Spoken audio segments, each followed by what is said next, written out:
right, this is CS50, and this is already week 9. And this means this is the week where we synthesize the past several weeks from Python to SQL to HTML to CSS to JavaScript. Each of those languages that we rather looked at in isolation now rather come together toward an end of just making more modern applications, be them web-based or be they mobile-based as well. So up until now, we've been using, to serve all of the web stuff that you've done, this program called HTTP Server. Now, this isn't a CS50 thing. It's just a standard program that we've installed into code spaces. So it's a Linux program that just runs your own web server. And it allows you to run it on non-standard ports. For instance, you've been using it on port 8080 only because code spaces is using 80 and 443, recall, which were the defaults. But up until now, this program's purpose in life was just to serve static content. So like web pages written in HTML, maybe some CSS, maybe some JavaScript that you wrote in advance that just never really changes until such time as you log back into the server, save the file after making some edits, and then someone reloads their page. But of course, the web that we all use today, be it Gmail or any website, is so much more interactive, right? When you search for something on Google, there's no Google engineer that in advance has written up an HTML page containing a list of 10 cats or 10 dogs or 10 birds, just waiting for someone to search for that particular keyword. Rather, there's some database involved. The HTML is being dynamically generated, and it's all indeed very dynamic. So whereas last week we focused on websites, this week we'll focus really on web applications. And really the key difference is just that applications take input and produce output, whereas websites are really generally thought of as static. But it's a blurry line. It's not necessarily a technical distinction. But today things start to get much more interactive. So we're not going to be able to use HTTP server alone. We're going to need something a little smarter that knows how to take input from users via the URL. So in fact, let's look at some sample URLs that we looked at last week just to remind ourselves of some of the jargon and really the syntax. So here's a standard URL, and / recall is just the default page on the server, and usually the file is called index.html by convention. But depending on the operating system or web server you're using, it could be a different file, but index.html is probably the most common default. So you could explicitly state the file name on most web servers, like file.html, index.html, whatever it is. You can have folders or directories on a web server, and this would imply that your index.html file is in a folder called folder in this case, or you can have a folder/file, or even folder/folder/folder/file, and so forth. So this is a very direct mapping from the URL to the file system, so to speak, like the hard drive on the server. But today, we're going to do, like most computer scientists tend to do, is more of an abstraction of this. Like this is how URLs look. But it turns out once you control the web server with code, you don't need things to line up with actual file names and files. You can really put your content wherever you want. And so in general, we're going to focus today on just thinking of everything after the domain name as a path, generally speaking. And a synonym for this in the context of the web would also just be a route. So a route is just some number of letters, maybe some slashes, maybe a file extension that refers to some part of your application. But more interestingly, and this is what makes things an application and not just a static website, recall that this is how websites can take input in the form of URLs. A question mark, then key equals value pair. Or if you want 2 or maybe 3 or 4, you separate them with ampersands. But like that's kind of it. Like the web today is going to work just like it did last week, but we're going to start leveraging these primitives in a much more powerful, more interactive way. So here, recall, is what might be inside of the virtual envelope. When you search for something on google.com, it's going to request of the web server /search, which is the name by convention of Google's search application, because they've got a lot of businesses running on their servers. And if you have question mark q equals cats, this is essentially the message, the HTTP message that would have been in last week's virtual envelope when I searched for cats. Hopefully, you get back a response from the server containing those actual cats. But again, there's probably a lot more logic going on with a database and somehow generating that HTML that Google's doing for us. So we today are going to introduce really what's called a framework, or technically a micro framework, which means it's relatively small versus alternatives that are out there. And it's called Flask. So Flask is really a third-party library, and it's popular in the Python world. That's just going to make it easier easier to implement web applications using Python. There are alternatives. A very popular one is called Django, which some of you might have heard of before. And there's dozens of others in decreasing popularity, dare say. But Flask is among the most popular micro frameworks, which means you can really just solve a few problems pretty simply without feeling like you're learning some third-party library, as much as you are learning concepts that transcend one particular implementation. So we're going to introduce you to a program or framework called Flask, and that's going to allow us ultimately to start web applications not by running HTTP server today, but literally running Flask space run. So this framework literally gives you a command on your Mac, your PC, your code space once it's installed that allows you to start a web server by running Flask run instead of HTTP server. So again, last week it was all about static websites. This week it's all about dynamic websites instead. And by framework, we really generally mean not just using some third-party code, but third-party conventions that just some human or humans decided is the way you will build your applications. Usually this is just based on like lessons learned after making application after application. Humans around the internet realized, you know what, we should probably standardize the names of our files, the names of our folders, and how things are laid out. And so even though this is not the only way to do things, the way that Flask prescribes that we programmers do things is this. We'll, starting today, always have a Python program called app.py by convention, like in our folder. And we're going to have a folder called templates, inside of which is any of the actual HTML, maybe CSS, maybe JavaScript that we write. But you can actually put some of that content elsewhere. And in fact, you'll see there's going to be generally two other files or folders you'll see me create or me use today. One is called requirements.txt, which is literally just a simple text file wherein you specify one per line what third-party libraries you want to use. This file just makes it easy to install those libraries with a command. And then lastly, a static folder. And it's in this folder that you'd put images or .css files or .js files, like literally files that are meant to be static, that you might change them once in a while, but they're not changing every day. And so you just want to isolate them to a particular folder. Why is it this way? Like a bunch of humans decided this feels like a clean solution, but reasonable people will disagree, and different frameworks lay things out differently. So when using a framework for the first time, you sort of take a class or read a book or read the documentation, and it will essentially guide you to how you should lay out your application. So let's go ahead and do exactly that and make an application that quite simply, and by design underwhelmingly, implements hello world. But rather than do this statically, let me do it in a way that starts to use this framework so that in the next version of it, we can actually take user input and have it say not hello world, but maybe hello David or hello Yulia or anyone else. All right, so let me go over here to VS Code, and let me go ahead and initially, let me start with the familiar, and let me go ahead and start by simply creating the HTML page that I really want to show to my visitors when they visit my application. So I'm going to go ahead and, somewhat incorrectly initially, but just to make a point, I'm going to go ahead and do code index.html to open up a new tab. I'll hide my terminal window just to give myself some more room. And then really fast, I'm going to type out some boilerplate HTML. So doc type HTML, just like last week. Open bracket HTML, lang equals en, just to tell the VS Code that I'm, or to tell the web that I'm largely using English here. In the head of my page, I'm going to have, of course, the title of the page. And I'll keep it simple and just say something like hello.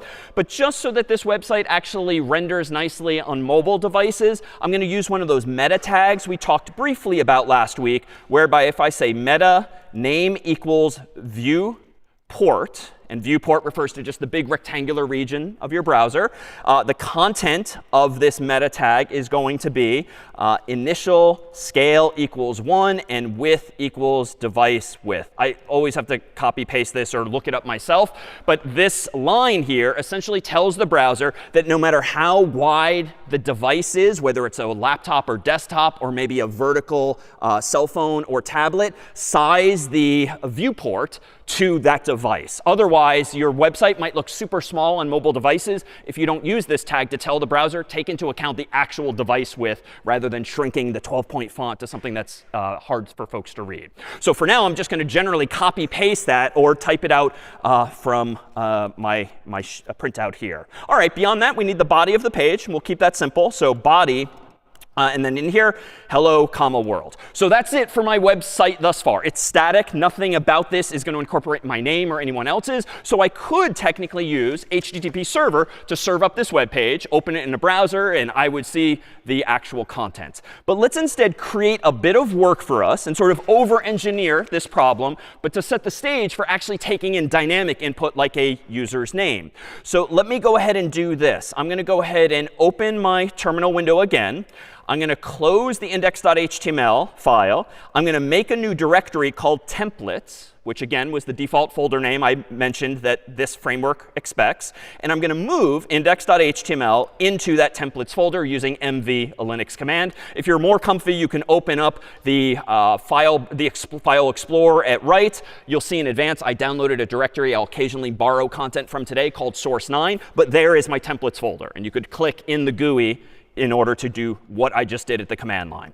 All right, and after this, let's go ahead and create one other file, app.py. And in app.py, let me go ahead now and do this. I'm going to import some functions that come with this framework called Flask. So I'm going to say from Flask in lowercase, import Flask, capital F, and also a function called render template and an object called request. Now, how do you know to do this? Like, you literally read the documentation or you listen to someone like me tell you to begin your program this way. In the Flask framework comes three pieces of functionality that are just useful to incorporate into my own program, as we're about to see. Here's the line of code via which I can tell this framework to treat my file app.py as indeed a web application. I create a variable, typically called app. I set that equal to the return value of calling this Flask function and pass in it, somewhat weirdly, the name of this file. So this is the only weird thing for now, in that we haven't used this much, if at all. Underscore underscore name underscore underscore is a special variable in Python that literally refers to the current file's name, no matter what file name you gave it. So it's a nice way of referring to yourself without manually typing the file name, which might change down the line. And then lastly, I'm going to do this. And this is one other piece of new syntax for now. I'm going to use an @ sign and say app.route. And then in quotes, as an argument to this route function, I'm going to specify the route for which I'm implementing some code, / being the default by convention. I'm going to define immediately below that a function that I can technically call anything I want, but I'm going to get in the habit of using reasonable defaults. So I'm going to call this function index by default, but that's not a hard requirement. And then inside of this function, I'm simply going to return this, return hello, comma, world, quote unquote. And that's it. This, I now claim, is a beginning of an actual web application. It looks a little magical or cryptic as to what's going on. But per the jargon I introduced earlier, this function here, app.route, is defining a route for this application that implies that whenever a human visits / on this application, what should happen is this function, index, should get called. And that function's purpose in life at the moment is just to return, quote unquote, hello world, and that's it. So let me go ahead and do this. Let me open my terminal. And just to keep everything clean, because we're going to have a bunch of applications today in the works, I'm going to create one other folder called hello. And I'm going to move app.py and templates into that hello folder. So if I now type ls in my own personal account, I've got that folder hello and also source9, which I brought with me today. So if I now cd into hello and type ls again, I'll see the two things we just created together, app.py and the templates folder. And if I go one step further in ls templates itself, I should see, of course, index.html. All right, so a lot of steps to go through just to get started, but you'll see that this is fairly boilerplate eventually. I'm not going to run HTTP server, but I am going to run Flask run, which will turn this app.py into a working web application. The output after I hit enter is going to look a little more cryptic. It's going to warn me this is a development server. Like, you should not use that same command in the real world. You should actually configure Flask a little differently if you're going to use it in the real world. But it does show me the random URL that GitHub created for me. And I'm going to go ahead and open this URL. It's going to open in a new tab. And voila, like, that is my web application. Completely underwhelming. But you'll notice that even though Chrome is hiding this, this is the equivalent of my having visited at the end of this URL simply a /. All right, if I zoom out here, though, and maybe right-click or control-click and I choose View Page Source, recall this is available in most every browser, you'll see that this isn't actually HTML, because at the moment, I'm literally just returning quote unquote hello world. So yes, it's text. It's being rendered as a web page, but it's not technically a web page that has valid HTML. So what I'm going to do here is this. I'm going to go back into VS Code. I'm going to open a second terminal by clicking the plus icon toward the bottom right of my screen, just so I can keep the server running. But actually, no, let me go ahead and do this. Let me kill this terminal. Let me actually, oops, I killed the wrong one. Let me instead go into my hello directory again. Let me open up app.py. And this time, instead of saying hello world, let me do this. I want to return the contents of index.html, which is that whole file I created. But I can't just specify its file name, but I can do this. I can call a function called render template, which comes with Flask. And its purpose in life is to go get that file from a folder called templates, open it up, and then send all of those bytes, all of those characters, to the user's actual browser. So let me go ahead and do this. Let me open my terminal again. Let me do Flask run inside of this same folder, hello. I'm now going to go back to my tab here, click reload, and nothing appears to have changed. But if I right click and choose view source this time after reloading, now you'll see all of the HTML that I composed. All right, so this has taken way more steps to do what we achieved by just running HTTP server last week. But here's where now things can get a little interesting, whereby now that we have this framework laid out, we can actually introduce other features of the framework to make things more dynamic. So for instance, what I'm going to do is this. I'm going to now introduce a feature of that variable that I also imported called request, which refers to any HTTP request. And it turns out there's a property inside of there called args, which is actually going to be a dictionary of all of the key value pairs that the human might have provided via the URL. So I don't have to figure out how do I find the thing after the question mark. I don't have to worry about parsing the ampersands. Flask does all of that for me and just hands me anything after the URL in a Python dictionary instead. So let me do this. Let me go back to VS Code here. Let me go ahead and hide the terminal. But in app.py, let me go ahead and make a relatively simple change. Let me go ahead and do this. Let me go ahead and open up in my hello folder.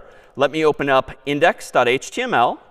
And let me go ahead and get rid of world and just put a placeholder here. Using curly brackets, 2 of them on the left and right, I'm going to go ahead and plug in a variable like name. So here's now where I'm treating index.html not as like literally an HTML page anymore, but more as a template in the literal sense. So a template is kind of like a blueprint whereby you can construct most of what you want the human to see, but then leave little placeholders in, a la a blueprint where you can fill in certain blanks. The double curly quotes here is actually a feature of technically another language. It's not a programming language called Jinja, but Jinja is simply a language that a bunch of other humans came up with that standardizes what syntax you can use for these placeholders and some other features as well. So this is going to happen more and more as you progress more in programming in CS. Like, it's not going to be as simple as, oh, I'm implementing something in Python, or oh, I'm implementing something in C. It's generally going to be, oh, I'm implementing something with this full stack of software, including HTML, CSS, Python, some SQL, some Jinja, and so forth. So into your vocabulary is now going to generally come a list of technologies that you're using when solving some problem, no longer individual languages. So by this, I just mean this. The Flask framework took a look around the internet and saw, OK, the humans at the Jinja group came up with a nice simple syntax for putting placeholders in. Let's support that syntax in Flask. So it's sort of one framework collaborating with another. So if I go back to app.py now, how do I actually pass from my application to that template whatever the human has typed in? Well, it turns out I can go ahead and do this. Let me go ahead and in my index function, which again is what's going to get called anytime someone visits that /route, I'm going to go ahead and create a variable called name. I'm going to set it equal to request.args. And then I'm going to go ahead and say, how about quote unquote name? I claimed a moment ago that args is a dictionary that just comes automatically with Flask. And whenever a human makes a request to the server, and it puts in that dictionary all of the key value pairs from the URL. And the last thing I'm going to do here is this. I'm going to actually say, and actually just let me make this more explicit. Let me call this placeholder literally placeholder. And what I'm going to do now is in render template, I'm going to take advantage of one other feature that comes with this function. It can take one or more arguments. And if you pass in more, you can specify variables that you want the function to have access to. So I can literally do something like this, placeholder equals name. So recall that Python supports named parameters, which just means that you can pass in multiple arguments to a function, but you can specify them by name. So I am calling one of these arguments placeholder, and I'm setting the value of that argument equal to name, which itself is a variable that I defined just a moment ago. So now what's going to happen? Well, let me actually go back to my VS Code. I'm going to go ahead and run Flask as I did before. The URL is not going to change in this case. I'm going to go back to my other tab. I'm going to go ahead now and change the URL manually. Let me zoom in here to be / name equals David. I'm not going to hit enter yet. Let me zoom out. But when I do zoom out here, I think we should see now hello, David. So here we go. Enter.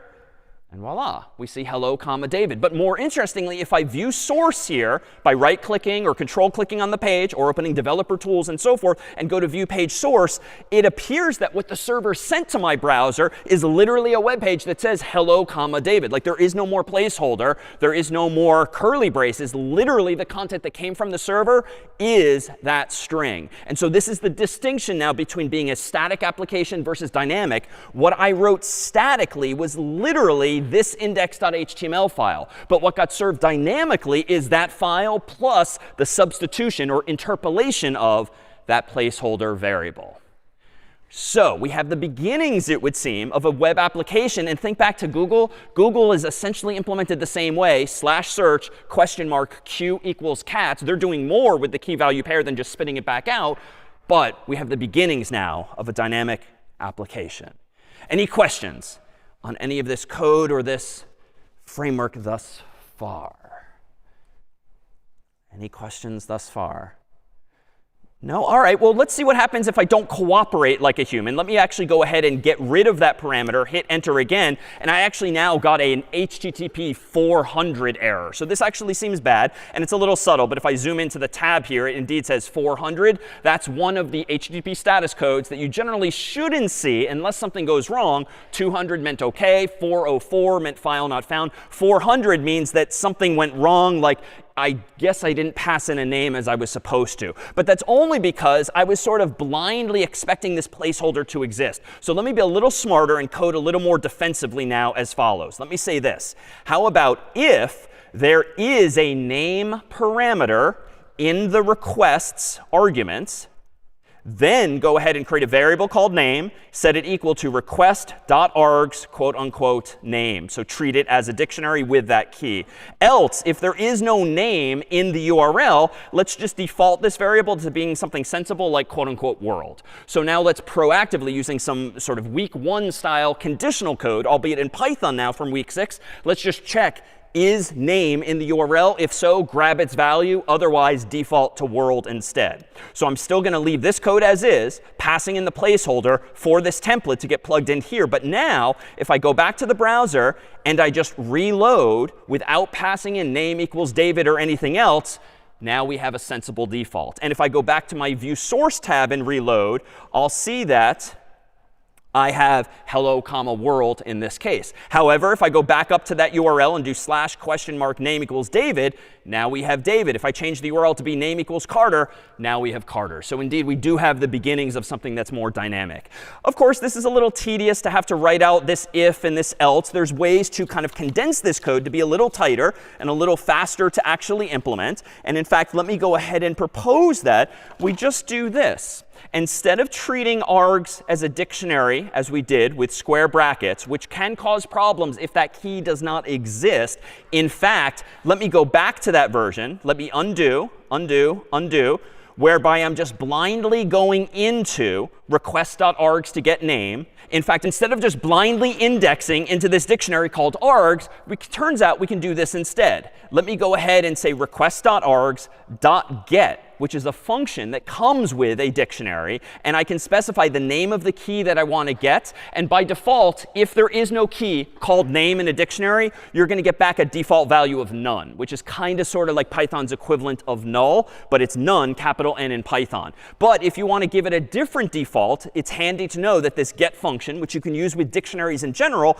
can take a second argument, which will be the default value that you do get back if, in fact, there is no such key called name. So what this means is I can actually now keep all of the code the same, but it's a little tighter. There's no if or else. I can go back to my other browser window, click reload, and it still works for Carter. But if I get rid of that, I can now have hello, world still working just as before. And just to add one more potential point of confusion to the mix, it's a little dopey to say placeholder literally in your template, especially if you're going to be using multiple pairs of curly braces for one variable or another. So better style would be to actually call the variable what makes sense for what it is you're plugging in. So hello, name with the name in curly braces. I show this, though, because it gets a little confusing. If your variable is called name, and that's still going to be the value you pass in, you're going to very often see in the world of Flask this convention, where you literally write something equals something, where the names there are exactly the same. And the only thing to keep in mind here is that the name, this is the name of this parameter. This is the value of this parameter. The fact that everything seems to be called name in this program is because these technical terms are colliding with the English word that you and I know as name for my name, Carter's name, and so forth. But get past that only because it will be very common to literally see something equals something, where just for visual convenience, the variable's name is exactly the value that you want to pass in. So that, too, here is conventional. All right, a little cryptic, but common boilerplate that you'll start to see again and again. Any questions now about this? No? OK, so let's make things a little more interesting and representative of a real world app. Let me propose that now we go about implementing maybe a second template altogether. In fact, let me go ahead and do this. It'd be nice if the human doesn't need to be technologically savvy enough to say that, oh, if you want to be greeted by this website, you have to literally change the URL yourself, type in name equals date. Like, no one does that. That's just not how the web works in terms of user interface. But that is how browsers and servers do work. But of course, on the web, we almost always use forms. So let me go ahead and do this. Let me go into index.html, and let me get rid of just this hello, body. And instead, let me actually create an HTML form. This form is going to use the get method, if only so that we can see what's going on inside of the URL. This form is going to have an input where I'm going to turn autocomplete off, just like last week. I'm going to do autofocus just to move the cursor there nicely by default. Somewhat confusingly, I'm going to give this input a name of name, because I want Carter's name, my name, or someone else's human name. But I'm going to give it placeholder text of quote unquote name, capitalized, just to be grammatically clear as to what we're prompting the user for. And the type of this field is going to be text, although that's the implied default if I don't give it a type. I'm going to lastly have a button in this form, the type of which is submit, so that the browser knows to submit this form. And the label I'm going to put on this button is like greet. So I'm going to type in my name, click greet, and I want to see hello, David, or the like. But I need to specify the action for this form. And recall that when we implemented Google, quote unquote, we did a little something like this, https://www.google.com/search. Well, we're not going to punt to Google today. We are implementing our own applications. So if this were a search application, I could literally have an action of /search. But let's do something a little more semantically sensible. Let's create our brand new route called /greet. This is not the name of a folder. It's not the name of a file. It's more generically a path or a route that is now up to me to implement. If I go back, though, to this application and reload this page, notice that I have the beginnings of a more user-friendly form that's asking me for this name. However, if I do type in David and click greet, I'll zoom in just a moment. Notice that the URL does change to /greet name equals David, just like google.com works. But of course, we're getting a 404 not found because I haven't implemented this route yet. So let me zoom out. Let me go back to VS Code. let me open app.py and make a little bit of a change there. Let me make a little bit of a change and say this in app.py. In app.py, instead of just getting the user's name and this default, let's simplify the index route and just have its sole purpose in life be to render index.html, the thing that contains the form. I'm going to now, though, create a second route, so app.route, quote unquote, /greet. And I could call this route anything I want, but greet seems sensible. I'm going to call the function below it anything I want, but just to keep myself sane, I'm going to call it the same thing as the route, even though that's not strictly required. And then in this route, I'm going to go ahead and do this. I'm going to create a variable called name, set it equal to request.args.get, quote unquote, name, then quote unquote, world. So the exact same line as before. And then I'm going to return render template, which is the function that comes with Flask. I'm going to specify this time, though, render a template called greet.html, which doesn't exist yet, but that's not going to be a hard problem to solve, and pass in that variable. So the last thing I need to do is this. And I'm going to kind of cheat and copy and in a moment paste the contents of index.html into a new file called greet.html as follows. Let me open up VS Code here in my other terminal. Let me go ahead and write code, templates, greet.html. Notice that I'm making sure to put the new file in the templates folder, or I could cd into it and then run the code command. That's going to give me a new file. I'm going to hide my terminal, paste that code, and I'm going to get rid of the form. And frankly, I should have just copied and pasted this earlier, because the only thing I'm going to put in greet.html is hello, and then in curly braces, my placeholder, which we started to call name a moment ago. So to recap, if I go into my terminal again, if I type ls, I've still got app.py, I've still got templates, but if I look inside of templates, now I've got two templates, index.html and greet.html. Index.html is the thing you see when you visit my website. Greet.html is the thing you see when you submit that form, it would seem. So indeed, if I go back to my browser and hit back, so I get back to that form. For good measure, I'm going to reload, because I want to make sure I have the latest version of everything. I'm going to now try typing my name, David. I'll zoom in. You'll see that the URL will again change to /greet with the question mark and my name. But hopefully, we now indeed don't see a 404, because the new route actually exists. And if I zoom out, right-click or control-click and go to View Page Source, you still see what appears to be a HTML file just for me, even though it was dynamically generated instead. All right, if you're on board that this seems to be a correct application insofar as it does what I wanted it to do, let's critique the design as we've been in the habit of doing. I've now got three files, app.py, greet.html, and index.html. What might you not like about the design of this web application, even if you've never done this stuff before? Yeah? Yeah, greet and index.html have the same contents except for like that one or few lines in the middle of the body. I mean, I literally copied and pasted, which generally, even though I do it sometimes in class to save time, if I end up with the same code in my files, like that's probably cutting some corner and not the best design. Why? Well, what if I want to go in and change the title of this application from hello to something else? It's not a huge deal, but I have to change it in two places. What if I've got some pretty CSS that I've added, and so I've got some CSS up here in one file. I need to copy it into another file, change it both places. Like generally, having duplication of anything is bad design. So it turns out there is a way to solve this, and this is one of the features that you really start to get from a web framework, be it Flask or anything else. You get solutions to these problems. So what I'm going to do now is this. I'm going to create a third and final file for this application by starting by copying what I have already. Let me go back to my terminal window here, and let me create a third template in the templates folder called layout.html. Doesn't have to be called that, but that's the convention, so I'll always do that here. And when I create this file and hide my terminal, I'm going to go ahead and copy paste all of that content. But I'm going to go inside of the body of this file called layout.html, which is otherwise identical across all of my files.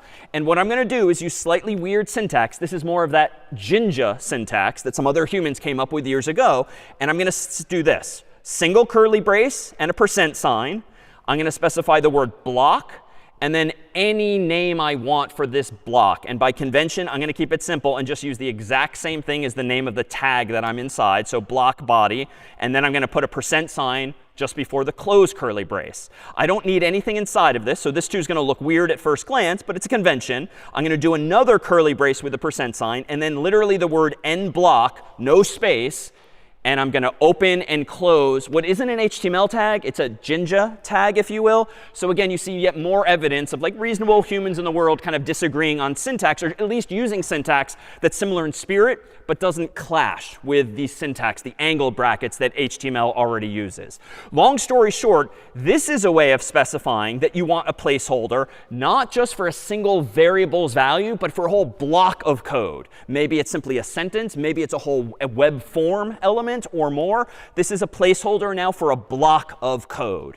And the way I can do this, or rather the way I can use this template, and this is where template now is getting all the more literal in the sense of what templates do.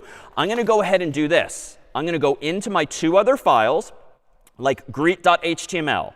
The only line that's different in this file vis-a-vis index.html is which line number? 9 is the only line that is unique. So what I'm going to do is this. I'm going to highlight that and copy it. And then I'm going to delete everything else in this file because it's just redundant. Everything I need is in layout.html. At the top of this file, I'm going to use another curly brace and a %, but I'm going to use a special keyword that comes with Jinja called extends. And I'm going to specify in quotes here the name of the template that I want to extend, so to speak. So this is an example of what's in computer science known as inheritance. I want to take everything from that layout and sort of inherit from it all of its lines, but plug in some of my own, sort of from like a parent-child relationship. Inside of this file now, I'm going to specify that the custom body that I want is this, block body, just like before. And then down here, I'm going to preemptively say end block, just to sort of finish my thought in advance. And then inside of this block body, I'm going to simply paste that line of code that I stole from the original version. So I'll concede that this is pretty ugly. Like I've added 3 cryptic looking lines, all of which relate to Jinja templating. Again, syntax that humans invented to give you the ability to write templates or blueprints. But the point is that this single line now, line 5, is going to get plugged into that template called layout.html wherever that body block is meant to go. Lastly, I'm going to go ahead and do this. The only lines in index.html that are unique are these here, 9, 10, 11, 12. So I'm going to highlight those and delete everything else. And then I'm going to do the exact same thing. Extends layout.html at the top of this file. Then below that, block body. Inside of the block body, I'm going to then say end block at the end. And in the middle of that, I'm going to paste those lines of code. Just stylistically, I'm going to indent them just so I'm super clear visually on what is inside of what. But that's it. So ugly, yes. But as soon as your web pages get longer and longer, this ends up being a drop in the bucket. It's 3 ugly looking lines relative to a lot of HTML that you might be plugging in and customizing for your application. So now index.html looks like this. Greet.html looks like this, and the only way they differ is the actual contents of that block of code. Layout.html is sort of the main blueprint that's going to govern what the whole website looks like. I can change the title in one place. I can add some pretty CSS in one place, and so forth. It's going to apply to each of those files. And now, somewhat underwhelmingly, perhaps, if I go back to this application and I click reload, like nothing is different because it still just works, but I've made arguably a better design because now when I change things to Carter here, or I get rid of it altogether and just visit the default, if I just visit / there, I'll get the form. I've at least handled the situation where I've eliminated the situation where I've just copied and pasted the same boilerplate code. So odds are someone like Google is doing something like this. It's probably fancier, certainly this example. But anytime you search for something on Google, generally like the top of the page looks the same. Maybe the bottom of the page looks the same. There's maybe some ads always at the top. And then there's 10 search results. So probably what they've done is they have some template that looks roughly like this with all of the boilerplate stuff that they want every human to see on every page of search results. And then they're just somehow customizing the block, a block of code somewhere there in the middle. All right, questions on any of this actual templating technique. Anything at all? No? All right, how about another question about design? If I go back to this URL here and I search for something like David, it's not that big a deal that it ends up in the URL. And in fact, what's nice about HTTP parameters ending up in the URL is that URLs are therefore stateful. Like if you copy this URL and paste it into an email, assuming the web server is still up and running at that URL, like it will just work. And the human to whom you send that link, they will see David or Carter or whatever names actually in that form, which maybe is useful behavior. Not so much for this application, but imagine now that you want to send someone a link of Google search results. It's a good thing that Google puts Q equals cats or dogs or birds or whatever in the URL, because then the URL itself is stateful. What you see is what the recipient will see, because all of the input to the server that's requisite is in that URL.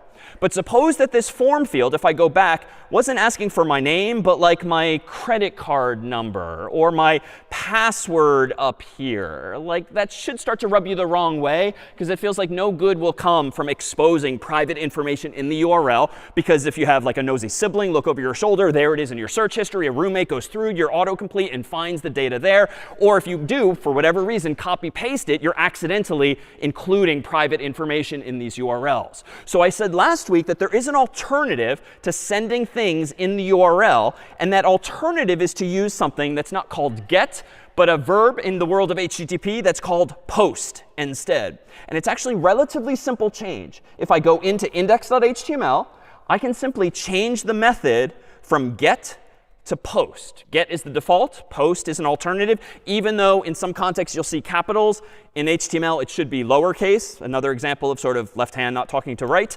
But in this case, if I go now to my other tab with the browser, reload the page because I want to get the latest version of the form. If I now type David, and I'll zoom in before hitting enter, if you watch the URL now, you should not see that question mark name equals David is up there, nor would be your credit card or your password. Unfortunately, we're seeing another HTTP status code we haven't seen yet, 405, method not allowed. Well, why is that? That's because now that I fully control the web server, I need to tell the web server that I do want to support not just get, which is the default, but post as well. The method the user is using is not supported. So this is an easy fix, even though it's going to look a little cryptic at first. If you want your greet method to support not just get, but post, you can specify another argument to this route function. So the default is literally this, methods equals, and then in square brackets, quote unquote, get. So what is this? Methods is apparently a named argument being passed into the route function. I claim its default value is this. What do the square brackets indicate in Python? Not a dictionary, square brackets. A list. So it's a list of strings, or strs in this case. This is the implicit default. So you don't have to type this. It's just what works out of the box automatically. But if you want to change this from get to post, you have to include methods equals a list of the methods that you do want to support. For another time, there's other HTTP methods. There's delete, there's put, there's those are the two biggies that you might use as well. Those are generally not supported as easily in the world of browsers, but get and post certainly are. If you wanted to support both for whatever reason, you can literally have a comma-separated list of those methods instead. But we don't really need both. For privacy's sake, I claim I'm only going to use post now. So now if I go back to my other tab, go back to the form, reload to make sure everything is as expected, and now type in David and zoom in, you won't see my name in the URL, but you will, or you won't see it. Oh, good. Not intended, but nor will you see it even in the body of the web page. So it's super secure. Why? I screwed up, but why?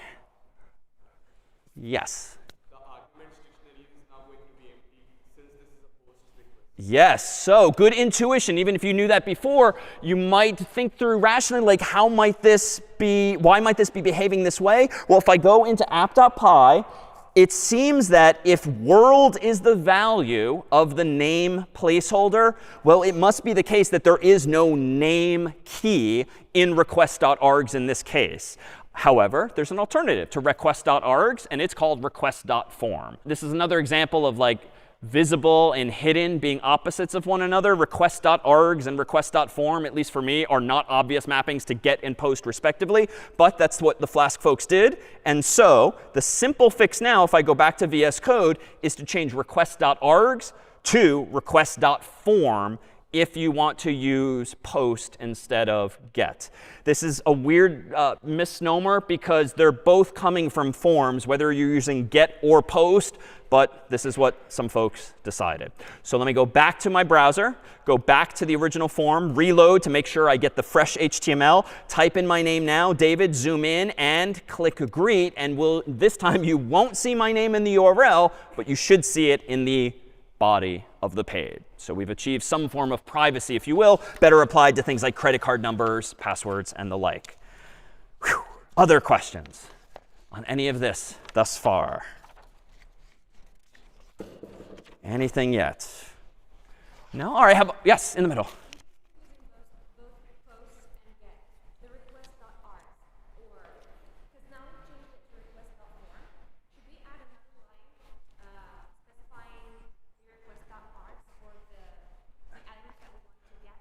A good question to repeat. If you were supporting both get and post, should we have a second line that's also checking request.args? Yes, if you were. I, though, decided at the last minute only to support post, not get, so I don't have to bother with that. But your question is a perfect segue to a final example of this Hello application where you can actually consolidate different types of functionality into individual routes. Why? Well, at the moment, this application is super simple. It's literally got one form and then one resulting page. But it's implemented, therefore, with a pair of routes, like a pair of functions. No big deal for small applications. But if you imagine a more complicated application, be it Google or anything else that has many different web forms on different pages, it's a little annoying if every form needs two separate routes, if only because you now have to keep track of literally twice as many functions. Your colleagues, your teaching fellow needs to know which one is related to which. So there's something to be said design-wise about consolidating related functionality into one single route so that everything is together. Well, we can achieve that relatively simply as follows. Let me go ahead and completely eliminate this greet route and simply have everything exist in the slash route. And I'm going to go ahead and highlight and cut these lines out of there altogether. But if I want my single slash route to support multiple methods, I indeed need to use methods equals, and then in square brackets, get and post. Order doesn't matter, but I'll keep them alphabetical in this case. Inside of my index route, I need to know in advance, is the user visiting me via get or post? Because if it's via get, I want them to see the form. If it's via post, I want to process the form, that is, do something with the user's input. So it turns out it's relatively simple. If request.method equals post, then I can do the following. So you can literally check the request object, which comes with Flask, to figure out was the word get or the word post in that virtual envelope. And depending on the answer, you can do something like this. I can paste those lines from earlier, whereby I get the variable name from request.form, and then I render the template greet.html passing in that name. Otherwise, you know what? I could just do else return the template itself. So if the method is post, go ahead and process the form just as we did before. Else, go ahead and just render the index template, which contains the form. Strictly speaking, I don't even need the else. I can get rid of that just to tighten this up a little bit and unindent my last line. Why? Because recall that from C, from Python, as soon as you return a value, nothing in that function is going to get executed thereafter. So you might as well kind of tighten up the code so that you don't bother adding undue indentation as if not needed. So notice now, if I go back to my browser, reload here, it's not going to work yet, but let's see if you can diagnose the issue. If I type in David here and click greet, now I'm back to getting a 404, but for different reasons.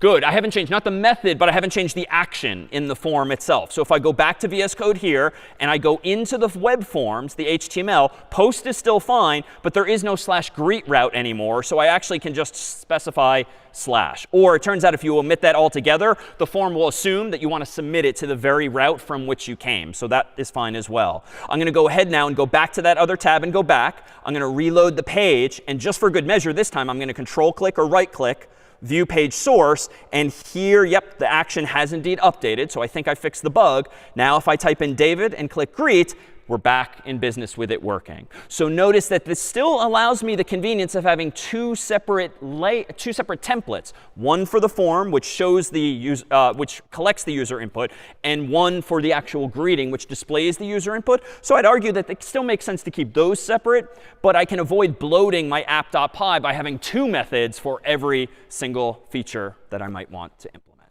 Now, there is still a bug in this implementation, even though it's a little bit subtle. So recall that previously we introduced this default value of world just in case the form doesn't actually contain the word world, as might have happened if I really manipulate it into the URL that I was requesting manually, as I did before. But it turns out that if you're using an actual form, and not, of course, expecting the human to type anything into the URL bar, which no human would do, it turns out that the browser is still going to submit a name parameter, even if its value is blank, that is empty, the so-called empty string. And so even if it's the empty string, it's still going to be considered to be a value and therefore not worthy of having the default value of world plugged in. In other words, if I open up my terminal window here, rerun Flask run, and go back over to my browser and load this example, if I type in David, as before, I'm going to be greeted with hello, comma, David. But if I try this again and don't provide an actual name, but just click greet, it turns out the name parameter is still going to be submitted to the server, in which case request.form.get is not going to rely on the default value, but rather that empty string value. And so we see what appears to be a bit of an aesthetic bug, hello, comma, nothing. So how can we go about fixing this? Well, perhaps the simplest way is to no longer rely on this default value here inside of app.py. So in fact, let me go ahead and delete that default value altogether and pass name in, as the variable it still is, into greet.html, our template. But in greet.html, let's add a bit of logic there whereby we conditionally display the name if and only if it's not empty. In other words, before I output blindly name inside of these curly braces, let me borrow some syntax from Python and actually use within my Jinja template a conditional like this. Open curly brace and then a %, because this time I want logic, not just interpolation of a variable. And I'm going to say if name, and then I'm going to do another % and a single curly brace. And then after that, I'm going to still use my variable name inside of two curly braces. But after that, I'm going to do, again, a single curly brace, a single %, and then I'm going to say else, followed by one more %. And then after that, I'm going to go ahead and actually put my default value, world, and then close this if conditional with a single curly brace, a single %, and end if, and then I'm going to go ahead and close that tag there. So in Jinja, it turns out that we can use it not only to plug in values, we can also do a bit of lightweight conditional logic using an if and an else and an end if in this case, which isn't quite like Python. Indeed, the end if is a little bit different, but this is particular now to the Jinja template. And I've done it all on one line just because this is a fairly bite-sized conditional, either print out the name or print out world. Otherwise, I could actually put these template tags on their own lines in order to spread things out all the more. We'll see now before long that there's actually some other control flow capabilities of Jinja, including loops and more. But for now, this is a nice way to solve that one problem, because now when I go back into my application and I go back to the form and type in DAVID, it's still going to work as expected, hello, comma, David. But if I go back one final time, type nothing in, thereby sending an empty value to the server, and click greet here to demonstrate as much, now we do in fact see hello world. All right, any questions on this final example of just saying hello? From those basics come pretty much all of dynamic web applications today. No? All right, so if you'll indulge me, here's an actual web application that I made back in the day. So when I was a sophomore, I think I was not very athletic, so I didn't so much do freshman intramural sports as I did run them with a roommate of mine. So we were sophomores in Mather House. He was the athlete. I was the aspiring computer scientist. And so this was actually a screenshot of the very first web application I ever made. And this will sound old too, but back in my day, freshman year, when we registered for Frosh IMs, or freshman intramural sports, you would literally like walk walk across Harvard Yard to Wigglesworth, where a certain proctor or RA lived who was running Frosh IMs, and you would like literally slide a sheet of paper under the door with your name on it and your choice of sports that you want to register for. So that was the state of the art in 1995. This was ripe for disruption, as people would now say. And once I actually took CS50 in the fall of 1996, which did not teach, funny enough, web programming at the time, I think I spent that winter or spring sort of figuring out how to do stuff with web programming, not using C and not even using Python. At the time, I was using a language called Perl, which is still with us, but not as popular as it was back in the day. But what you're seeing here is a hideous screenshot of what the user interface was. This was me learning how to repeat background images infinitely, no matter how big the page was. Back in the day, there was no CSS, I think, even at the time. So every one of these menu options was actually an image. And even though this is a screenshot, so it's not animated, if you would hover over any of these words, what I would do using JavaScript, which did exist in an early form, was just change the image from like a blue image to a red image, creating the illusion of the trickery we did last week with text decoration, as you might recall, and hover. So the web's come a long way, but this is still representative, amazingly, like some 20 years later, of how web applications still work. I used a different language. I used a different backend for my data or database. But everything I did then, we will now do effectively today and beyond, because the principles have not changed. It's all based ultimately on HTTP and all of the stuff we discussed thus far this past week, and now this. So let's go ahead and make the beginnings of this website, though perhaps without as many of the hideous images underneath it. In my VS Code, I'm going to go ahead and close all of my prior tabs. I'll open up my terminal, and I'll hit Control-C to exit out of Flask, just like you can hit Control-C to exit out of the HTTP server.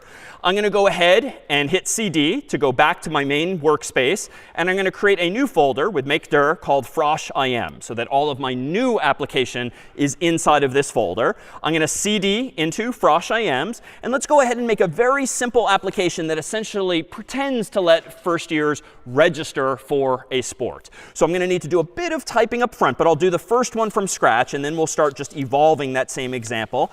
Let me go ahead and do this. Let me go ahead and actually, we'll do this. We'll cut one corner. I'm going to go ahead and copy from my hello example, app.py, into this folder. I'm going to go ahead and copy from my hello examples templates, my layout, into this folder. I'm going to create a new folder called templates.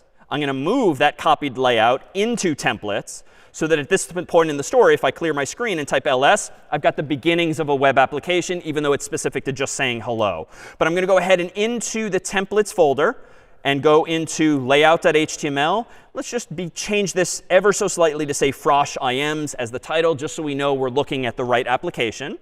And now let me go ahead and create a new file called how about index.html inside of templates that, just as before, is going to extend that there template. So extends layout.html. Inside of here, I'm going to say block body, just as before. Preemptively going to say end block. And then inside of here, I'm going to make the beginnings of a super simple web page for first year intramurals. So I'm going to use an h1 tag that's sort of big and bold that just says register at the top of the page, sort of like a title. Below that, I'm going to have a form. The action of this form, I'm going to say proactively, is going to say to /register. So that's a to-do. We're going to have to go implement a register route. The method I'm going to use is post, just for privacy's sake, so that if roommates are sharing the same computer, they don't see in the autocomplete who's registered for what.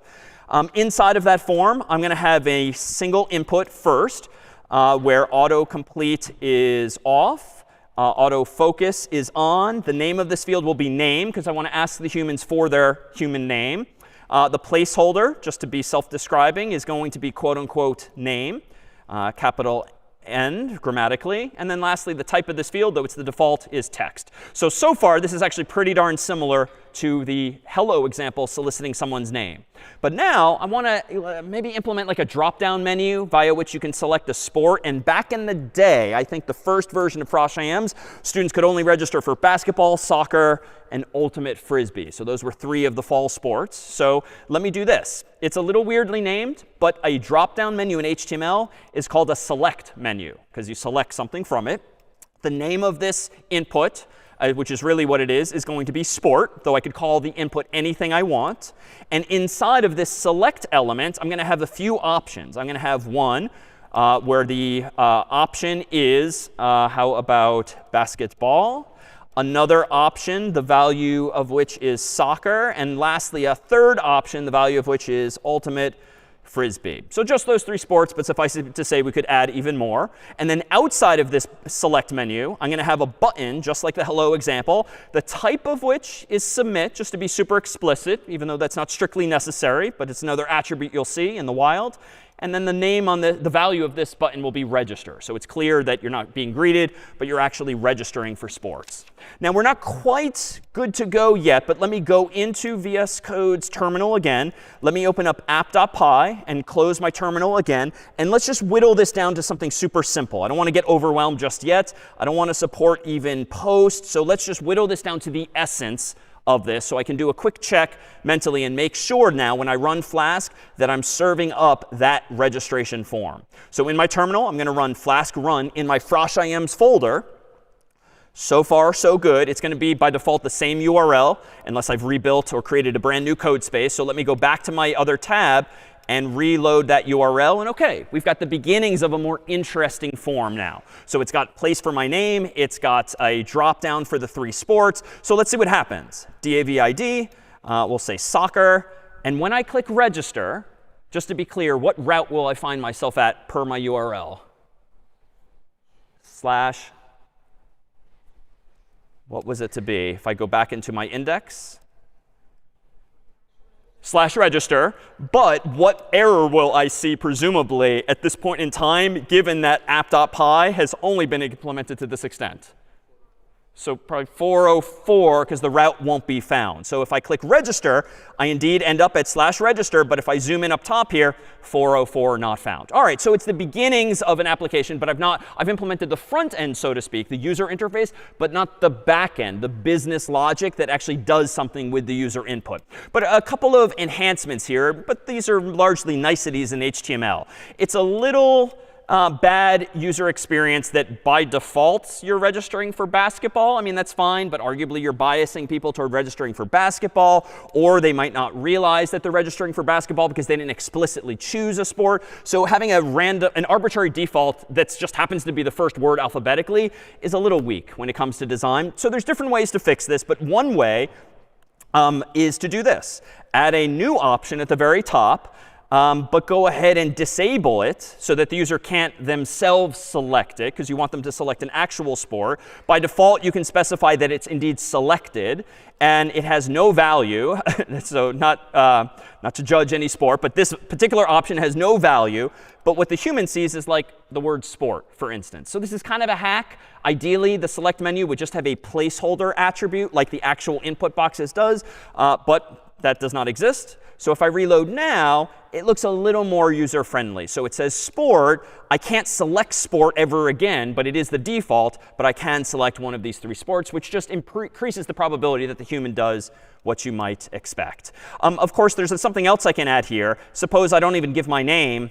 It still went through. It didn't work. It's still a 405, but the 404, but the browser didn't stop me. So recall that we do have some other tricks. For instance, I can say that this drop-down, the select menu, is itself required. Or sorry, not this one.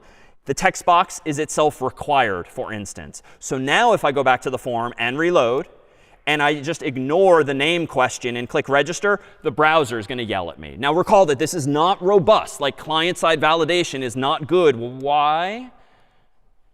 What did we learn last week? Yeah, I mean, I can literally right-click or control-click and open up developer tools. I can go into that form using the developer tools. I can literally find the word required, delete it, and voila. This form will now go through because the browser is going to do what I changed. So it's useful for user experience, sort of making just things a little prettier and faster to validate, but it's not going to be robust defense. All right, so let's go back now to VS Code into my actual route and implement at least something here that resembles registration. So I'm going to go into app.py. And in app.py, let's create this second route. So @app dot route, quote unquote, /register, to match what is in my HTML. Let me define a function. I can call it anything I want. But again, good convention to just call it the same thing as the route name so you don't get out of sync. And then there's a couple of things I might want to do. Like when you register for this particular form, what are the two things that the server should probably check for? What kind of logic should I have here? Yeah? OK, so let's make sure that the name is present and the sport is present, ideally. So let's actually validate the user's input, just like getInt did back in week 1, just like getString, getFloat, and all of those. They made sure that you actually got input. So there's a bunch of ways I can do this, but I'm going to go ahead and take a relatively canonical approach. If not request.form.get quote unquote name, I'm going to go ahead and then return, how about, let's just see, failure, quote unquote failure, just as a quick and dirty solution. So if it is not the case that there is a value for the name field, just assume that there's a failure. So how can I test this? Let me go back to the other tab. Let me go ahead and not type in my name and click register. And notice, well, OK, I need to get rid of the required if I actually want to see this thing go through. So you know what? Let's just change the template. Let's get rid of that so I don't have to hack into it and delete things manually. So let me reload the form. Let me not type a name, click register. And, oh, dang it, 405, method not allowed. What's the fix for this in my app.py? What line number needs to change? Yeah, over there. Yeah, I need to allow both, or at least post at this point. So I'll keep it more restrictive. So methods equals, and then in a list, quote unquote, post, because that's what I'm using in my template as the method. All right, let's try again. I'm going to go back. I'm going to not type a name, and I'm going to click register. OK, so it caught the fact that the name was not provided. Let's now go back and try again and actually cooperate. David, register. OK, now internal server error. So something's gone even worse here. And unfortunately, you're going to start to see this over the next couple of weeks. This is like Python and the web's equivalent of segmentation fault. It's a different issue, but it's going to hurt just the same, unfortunately. So let's go back to VS Code here.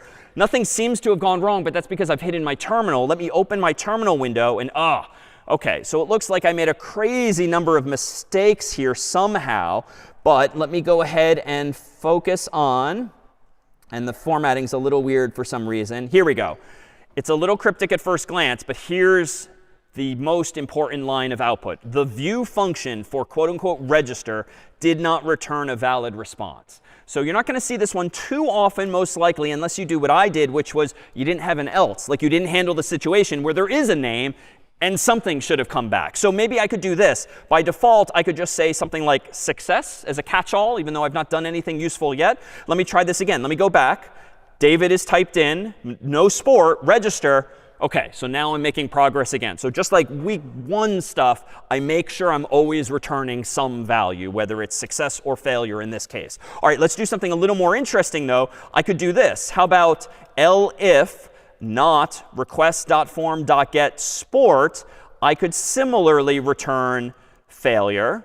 But this is a little silly to have two nearly identical conditionals. So actually, let me just tighten this up. Let me go ahead and instead get rid of those 2 lines and maybe just do something like this in Python, or not request.form.get sport. This is maybe the tightest way, just to ask 2 questions that are essentially the same, but for 2 different keys. But returning quote unquote failure is a little weak. Like that's not a valid web page. It's literally the word failure. So maybe we do this. Render template quote unquote failure.html. And you know what? Down here, render template success.html. So we actually send the browser a valid web page, not just a single English word. Of course, we're going to need those templates. So let me go in and do something like this. If I go into, how about my terminal window.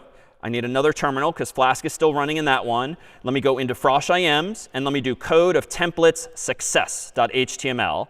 I'm going to save a few keystrokes and copy paste all that stuff from index, but I'm going to delete most of it. And I'm just going to keep it super simple today. You are registered. And then, well, really, not really, because we're not going to bother doing anything yet with the user's input. Let me do something similar now for failure. So code templates failure.html. I'm going to copy paste the same thing, and now I'm going to say the opposite. You are not registered. But I'm not going to be very useful, and I'm not going to even yet tell the user what they have done wrong. But at least now we have the beginnings of a Frosh IMs app. So let me go back, reload everything. Let me not cooperate at all, and click register. OK, so you are not registered because of some failure. I'll type in my name. OK, let's at least do that much. I'm still not registered. Let's go back. Let's leave David and choose soccer. Now, OK, now you are registered. So I got the success template instead. All right, so that seems to be better progress, or at least the beginnings of an actually useful application. But let's actually do more validation. Why? Because notice what the human could still do. Suppose that, out of principle, you really want to register for like a different sport. So like, you're not a fan of like soccer. You want like American football. OK, so let's right click or control click on that. Choose inspect. And you can even do this client side. Let me right click on the select menu. In Chrome, let me select edit as HTML. You can start adding any HTML you want. So let me add an option, football, close option, enter, and now you have to support football as well. Of course, this is going to work because if I type in David in football and register, even though I'm not doing anything with the response, I got through that validation filter because I was just checking that there's an actual value. So this is now no longer really correct, right? Because like some annoying first year who's just like taken CS50 is now going to do something like this to my web application, and we're going to have bogus data in the database ultimately. So how do you defend against this properly when it really is that easy? And honestly, as soon as you put a web application on the internet, like bad things will happen to it because of people with too much free time. So how do we defend against it? What would be a better approach? Yeah?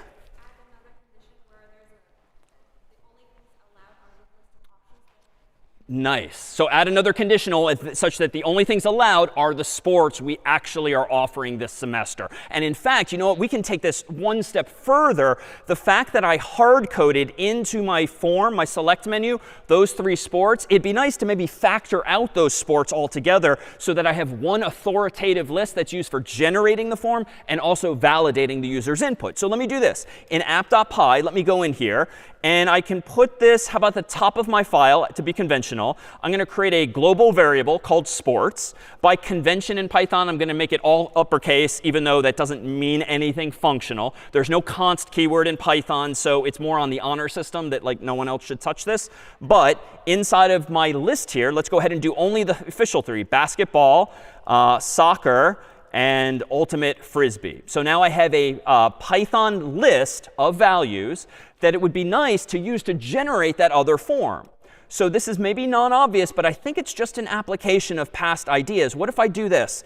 What if I pass into my index.html template a placeholder called sports and set it equal to the value of that global variable, sports? Now, I'm trying to adhere to best practices. Like the placeholder is called sports in lowercase, but the actual variable I called all uppercase just to make clear that it's a constant, even though that's on the honor system. But this too is conventional. This is a Pythonic way or a Flask-centric way to do this. But now in index.html, this is where Jinja gets interesting. This lightweight syntax for using placeholders gets interesting because I can now do something like this. I'm going to delete all 3 of the sports, but not the disabled option, which is just the placeholder text. Inside of this select menu now, I'm going to do this. Just like Python, I'm going to say for sport in sports using the curly brace notation and the % signs, which are Jinja specific, even though Jinja and Python use almost the same syntax. And that's one of the upsides of it. You're not learning 2 things. You're learning like 1.1 new things. End for, which looks stupid, but this is a convention in a lot of languages to literally say end and the name of the keyword that you are ending with no space. Inside of this Jinja loop, I'm going to write an option element once. Option, and then inside of the 2 option tags, I'm going to do my placeholder syntax with 2 curly braces and just say sport like this. And if I now go back into my browser tab and hit back here, and I reload the page, notice that I still have a drop-down that's still automatically populated, because indeed, if I go to View Page Source and look at the actual HTML, there's some extra weird white space, but that's because I hit Enter in my template, and it's generating literally what I put inside of that Jinja tag. It's generating that list of sports. And it turns out, I'm going to do this just to be thorough, it turns out that the option element technically lets you specify a value for that sport. Often, they're one and the same. Like what the human sees is what the value of the option is. It's kind of like the ahref thing in the world of URLs. But this is not going to change the functionality, but it's going to do this. If I reload now and I view page source, this is maybe a more common way to see options, where in orange in my browser is what the server is going to receive. In white is what the human's going to see. They don't have to be one and the same, for reasons we'll soon see. But what's nice now is that if I do actually want to officially support American football, I can go in here, add football, quote unquote, to my list, go back to the form, reload, and voila, now I have a list of all 4. But I haven't done the second side of what you proposed, which is actually validate those sports. So let me do that. Let me go over to app.py.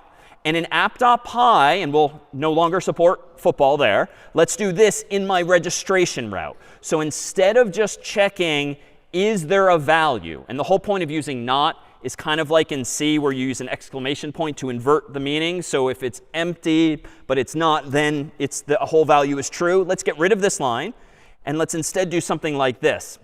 How about if not request.form.getName? So let's still just check for a name. Or request.form.get, quote unquote, sport is not in the sports list. Now go ahead and say there's a failure. So what does this mean? If I go back to the browser and reload, I now see only 3 sports. And I think this will work. OK, David will register, say, for soccer, register, and it seems to work. But if some hacker comes along and really wants to register for American football, I'll right-click there. I'll inspect this. I'm going to sort of hack the form and add a bogus option at the very end just for myself. And down here, I'm going to say option value equals, quote unquote, football. And then inside of the option, I'm going to say football just to be consistent, even though they're one and the same. Save that. Close the developer tools. Choose the hacked option. Register. But no, we caught it this time. So this is like hugely important. And there's so many darn websites in the real world where the programmers either don't know or don't care to actually validate stuff server side. Like this is how servers quite often get hacked. You might have client side validation using HTML or JavaScript, and it looks nice. It's immediate. It's very pretty and graphical. But if you're not also paranoically checking on the server, this is indeed how servers get hacked. Or at least in the best case here, your data set is sort of polluted with sports that you're not actually going to offer. So this is not a very harmful attack, but it's representative of what kind of actions can be taken on your server if you don't distrust the user. So unfortunately, this is kind of a negative day. Never, ever trust user input. We saw that already with SQL and injection attacks. All right. Any other questions? Any questions thus far on this? Otherwise, we'll add a bit of spice in just a moment. No? All right, well, just to show you an alternative to this, let me change the GUI, the graphical user interface, slightly. Drop-down menu's pretty compelling here, but there's other techniques. And we won't dwell on HTML tags, which you can pick up largely online. But let me go into maybe index.html just to show you one different approach here. And if you really like radio buttons, like the little circles that are mutually exclusive, this is a throwback to radios before my time in cars, where when you pushed a button for one radio station, it would pop out the buttons for another, essentially for like sort of your favorite channels. Radio buttons are by definition, therefore, mutually exclusive. So if I want to see those radio buttons and not a select menu, let me go into index.html. And instead of this select menu, let me actually delete that. And even though this isn't going to be super pretty, let me do this. For sport in sports, just as before, and for, just preemptively, inside of this Jinja loop, I'm going to do this. I'm going to do an actual input tag, but it's not going to be text. But the name of this tag, of this element is going to be sport. The type of this element is going to be radio, for radio buttons. And the value of this button is going to be whatever that sport is. But what the human is going to see next to the radio button to the right is the same thing, the name of the sport. So this is going to look a little different, and it is going to look ugly in my black and white viewport here with no CSS. But it does speak to how you can change the user interface just using different building blocks. Let me reload. And OK, it's probably not the right call here because it's just kind of making things ugly. But it's as simple as that, because if I now click on this, or this, or this, they're indeed mutually exclusive. However, suppose that you want to allow the particularly athletic first years to sign up for not one but two sports, or all three. In no case now can you support that right now, right? The workaround now, if for a bad website, would be, oh, just go register twice, or go register 3 times. It's not a huge deal, because you just hit back, and then you change the dropdown and submit. You hit back, you change the dropdown and submit. But that's just bad design. Like, surely we can do better than that. So in fact, let's make one change here and use checkboxes. And if you've never really thought hard about this in the web, like radio buttons and checkboxes have this distinct property where the former is mutually exclusive and the latter is inclusive, whereby you can check 0 or more of those boxes collectively. So if I actually just go into that same template and change the type of this input from radio to checkbox, and then go back to the browser and reload, you immediately get what you and I see in the real world as checkboxes. And the upside of this is that you can check now 0 or more of them. But the catch, and this is subtle, the catch with our code right now is that we're only expecting one value. So it's a minor fix, but it's a useful thing to know. If I go back to app.py, if I actually want to get all of the sports from the users, I'm going to have to change my validation slightly. So I'm going to do this. I'm going to check for the presence of a name as before, but then I'm going to use a loop to validate the sports, because I don't want them to slip like football back into the list, even if it's not there. So I'm going to say this in Python. For each sport in request.form.getAll, if you know it's a checkbox, you want to get all of the checked values, not one, for the sport parameter, then go ahead and do this. If the current sport is not in that sports list up top, then go ahead and return render template failure.html. Did I make a mistake here? I think we're good there. So we're checking against every value that was checked on the form. Is it actually valid? And so now if I go in here, reload, type in my name, David, and I'll just check one of them, for instance, because I've not hacked the form and added something bogus like football. Maybe someone was alluding to this. I see now an error. So let's do this together. Not sure what I did wrong. I'm going to open up my terminal and go to here. And oh, interesting. My spacing's a little weird here. But attribute error. Immutable dictionary has no attribute get all. So this is me lying to you.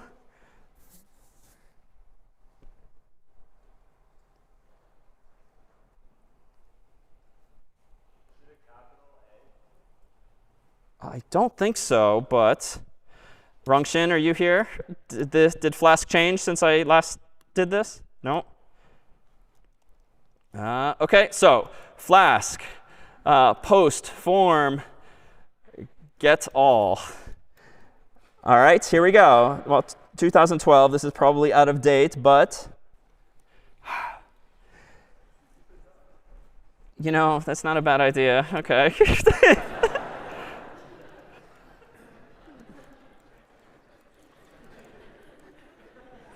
All right. OK, in Flask, how do I get all of the values from an HTML input of type checkbox from request.form? Well, this is horrifying. OK. Get list! Damn it. OK. What a good duck. All right, so all right, so we'll rewind in time. So thank you.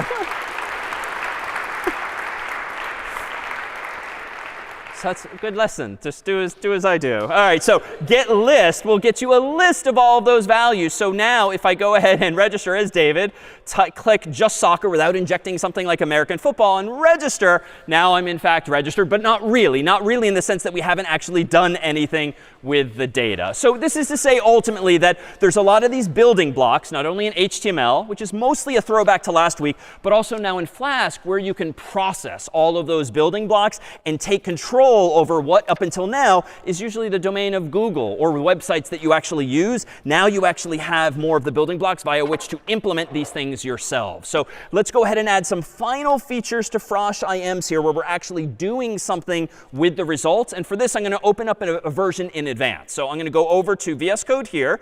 And let me go ahead and close these tabs. But go into my second terminal window. And I'm going to go into today's source 9 directory. And I'm going to go into version 4 of Frosh IMs, which has everything we just did plus a bit more. In particular, I'm going to go ahead and do this. I'm going to show you app.py, which additionally has some comments throughout. But in app.py, what you'll notice is that after all of my validation, I'm actually got a couple of new features here. It's a little weak in terms of UI to just tell the user failure, like you are not registered, right? That's all my template previously did. But what if I borrow an idea from my index template where all of this time for hello and Frosh IMs, I've been passing in input? So what if I do this? Let me show you in templates failure.html, or rather, let's see, in templates error.html. So notice this. I can make the beginnings of like a common format for an error page. So in error.html of this fourth example, I've just got some big, bold error message at the top. But I have a paragraph tag inside of which is a placeholder for an error message. And then I've gone one step further just because and put a happy cat or grumpy cat as an image to sort of let you down easy that something has gone wrong. But this is like now every website where there's generally some customized error message when something has gone wrong or when you have not cooperated with the rules of the form. So what am I doing instead? Instead of rendering failure.html very generically, I'm rendering this new template, error.html, and I'm passing in a custom message. Why? Because now in my app.py, my logic, I can actually say, you're missing your name, you're missing a sport, or I can tell the human what the error is, which is much better user interface. Down here, though, on this new line, here's where I'm now beginning to actually register registrants. What's the easiest way to do this? Well, let me scroll to the top of this file, and you'll see that in addition to a big list of sports, I also have an empty dictionary initially of registrants. Why? Well, dictionaries are this nice, like, Swiss Army knife, key value pair, key value, key value. Names could be keys, and maybe sports could be values, at least if I'm supporting just single sports. So I could have a fancier structure, but this seems sufficient. 2 columns, key value for name, sport, and so forth. So how do I put a person's name into that global dictionary? Well, I use the syntax from week 6. Registrants, bracket name, equals sport. That associates that value with that key. And now what you'll see in that I've added a new route /registrants. And this is where things get interesting. If I look at this pre-made route, as you will too, as you look at code that's been written for you in the weeks to come, well, this sort of invites me to look at registrants.html. Why? Apparently, this registrants.html template is being passed this global dictionary. How might I use that? Well, let me go into VS Code terminal. Let me take a look at registrants.html. And interesting, we haven't used this HTML much. I used it super briefly last week. This is an HTML table. It's not going to look super pretty because I'm not using Bootstrap or CSS more generally. But notice that in the table's head, there's name and sport from left to right in the 2 columns. And then in the table body, or tbody, notice that I have a whole bunch of tr, tr, tr1 for every registrant in that Jinja loop. Each of the cells, the table datas, have the person's name. And then if you go inside of that dictionary and look up the name, you get the value thereof. So name, sport, name, sport. And the route, of course, again, is just this. Render registrants.html by passing in that dictionary. So what is registrants.html? It's just this. So I think if we go and run this version of the application, we have some nice new features. Let me go ahead and do Flask. Let me kill Flask in the other window, just so it's not using the same port. Let me do Flask run inside of Frosh IMs 4. So far, so good. Let me go over to my other tab. Let me reload so I get the latest HTML. I'm going to go ahead and type in something like David, but select no sport using radio buttons. So again, you can only pick one. And now, not only am I seeing one grumpy cat there, it's also telling me at the top that I'm missing the sport. Conversely, if I reload the page, don't give my name, but do give the sport and register, now you see that I'm missing name and not sport. So again, the UI is not very pretty, but it has the building blocks of being much more appropriate. Let me now cooperate on both fronts. David wants to register for soccer. register. And now, notice where I am. Apparently, I got redirected to the registrant's route, inside of which is this 2-column table. It's not very interesting yet, so let me go back to the form. And let me register Carter, for instance, for, say, basketball, register. And now there's 2 of us. Let me actually go back to the form. Let me register Yulia for ultimate frisbee, register. Now there's 3 of us. And again, the CSS is ugly, but I do have an HTML table. And if I right-click and view page source, you'll see David soccer, Carter basketball, Yulia ultimate frisbee, all as tr, tr, tr. So again, if you now think about an app like Gmail in your inbox, odds are if your inbox is indeed a big table, then it's probably tr, tr, tr, tr, and Google is rendering all of that HTML dynamically based on all of the emails in some variable somewhere. Well, let me go back here and see how did that redirect work, right? Let's watch this a little more slowly. Let me go up to the main form at slash. Let me type in David. Let me type in select soccer, and let me zoom into the URL. And notice that when I submit this form, even though the action is /register, I'm indeed ending up at /registrants. So how is that actually happening? Well, let me go back and do it one more time. But this time, let me open up Developer Tools. Let me go to the Network tab, which recall we played with last week. And let me go ahead and do this again. So David, soccer, and I'm going to click Register. And now notice, interesting, 2 routes were actually involved. The first one here is register. But notice if I go to headers, 302 found. 302 indicated some kind of redirect. What's the redirect going to? Well, if I scroll down here at response headers, there's a lot of stuff that's not interesting. But location was the one we cared about last week, /registrants. Oh, that's why the second request over here at left is actually /registrants. And it is 200 OK, because it's all of these basic building blocks from last week. And now this. Where did that redirect come from? Well, now you have the ability to do this. Notice that in my register route, the last thing I said we had done was add the name and the value to this global dictionary. But the very last thing I did was redirect the user to the /registrants route. What is redirect? Well, at the very top of this file, notice that I proactively imported not just Flask render template and request. I also imported redirect this time, which is a function that comes with Flask that automatically issues the HTTP 302 redirect for you without you having to know anything about those numbers or otherwise.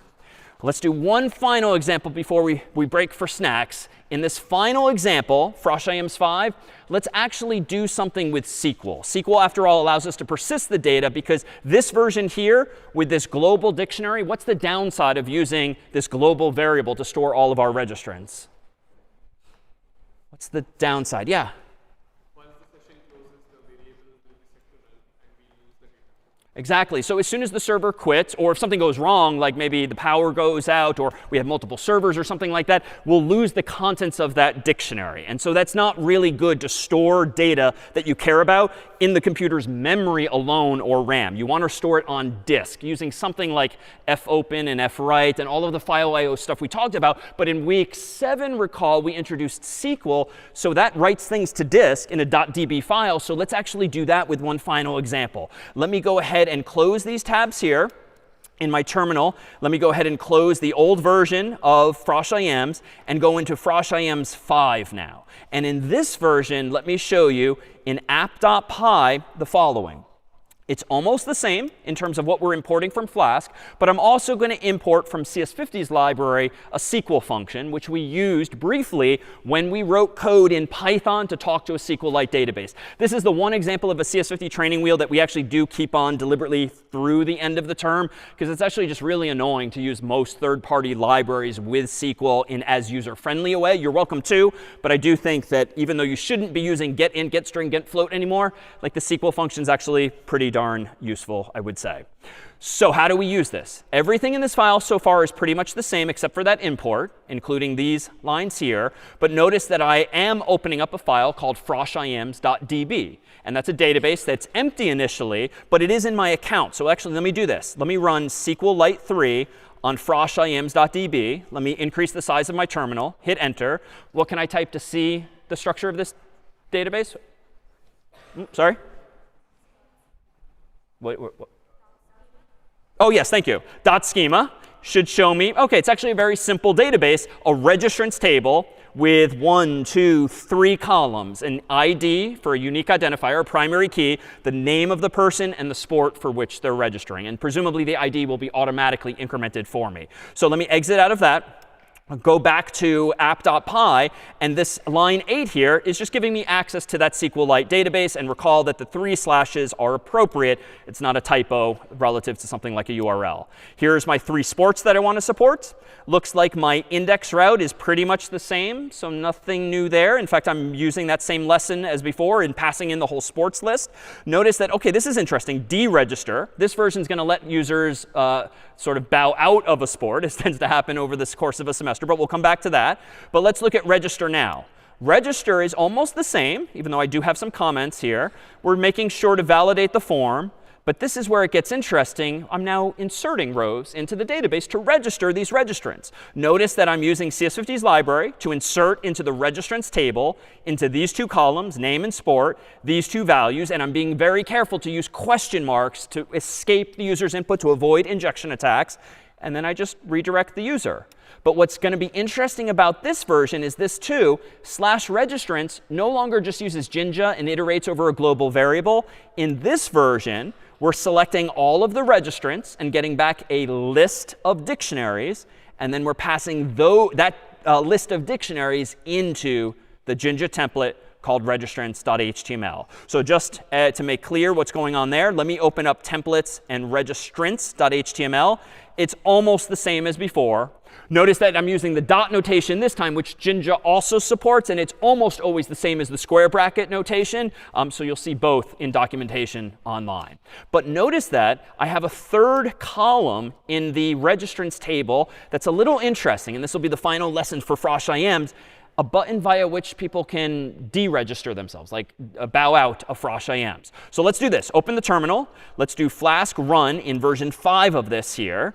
Let me go into my other tab, close the developer tools, go to the /route, and I have a form quite like before. But now when I register David for soccer and click register, notice that it's ugly UI, but there's a button next to David to deregister themselves. Let's go back to /. Let me also register Carter, for instance, for basketball, and so forth. There's now 2 buttons. This now is what really ties together our discussion of SQL and primary keys with the world of the web. Suppose that there were 2 Davids in the class, which there surely are, 2 Carters, 2 Julias, 2 of any names. Like, we clearly can't rely on first names alone to uniquely identify humans in a room like this. So we probably should use like opaque identifiers, that is like those numbers, 1, 2, 3. Indeed, if I go into VS Code, let me open another terminal and make it bigger. And in my source 9 Frosh IMs version 5, let me run SQLite 3 of froshims.db. And sure enough, if I do select star from registrants, semicolon, I'll see the 2 of us thus far. And we've indeed been automatically been assigned an auto-incrementing primary key, 1 and 2 respectively. That's useful now in the web especially, or user interfaces in general. If I view this page's source here in my browser, notice that both David and Carter have their own form in a 3rd TD element next to them. And that's what gives us this. But notice that form, even though it's an ugly UI, is a form that will post to a /deregister route a hidden input, the name of which is ID to match the primary key column, the value of which is 1 for me and 2 for Carter. So this is how you kind of stitch together a browser and a server. When there's a database involved, you just uniquely identify the things you care about by passing numbers around from browser to server and back. You might visually show David and soccer and Carter and basketball, but the server only needs the unique identifier. And that's why we dwelled so much in week 7 on these primary keys and, in turn, foreign keys. So when I go back to this form here and click on deregister, this is going to submit ID equals 1 to the /deregister route, which should, and this was the only route we didn't look at earlier. Let me open up app.py again. You'll see that this happens in deregister. In the deregister route, which only supports post, I'm going to get the ID from the form. If there is, in fact, an ID, and it wasn't missing for some reason, I'm going to execute delete from registrants, where ID equals question mark as a placeholder, passing in that number. And then I'm just going to redirect the user back to registrants so they can see who is still actually registered. So if I go back to my browser here and I deregister myself, we should see that now that's gone. And if I deregister Carter, that's now gone. And if I indeed go back to VS Code, open up my terminal window, make it bigger, run select star from registrants, now no one is registered for the sport. And so we've effectively stitched all of these things together. So that's all how we might implement Frosh IMs. Just so you've heard the vocabulary, what we've implemented is a paradigm known as MVC, Model View Controller, where the view is everything the human sees, like the templates, the HTML, the CSS, the JavaScript. The controller is everything that's in app.py, the logic that we've actually been implementing. But as soon as you introduce a database especially, or even a global dictionary, then you have the M in MVC, a model, which is where all of your data is stored. Now, you don't have to think about it this way, but humans over time realized that, wow, most of our web apps follow this similar paradigm. So they started thinking about different components of the application as having these different identifiers. So there's still a lot more. We have not yet considered how, when you log into a website, the website remembers that you've logged in. We've not remembered how you can keep track of what's inside of someone's shopping cart. This is a lot of effort just for a 2-second joke. But let's go. With that said, for roll-ups and snacks are served. Let's take a 10-minute break. We'll see you in 10 for that and more as we wrap up.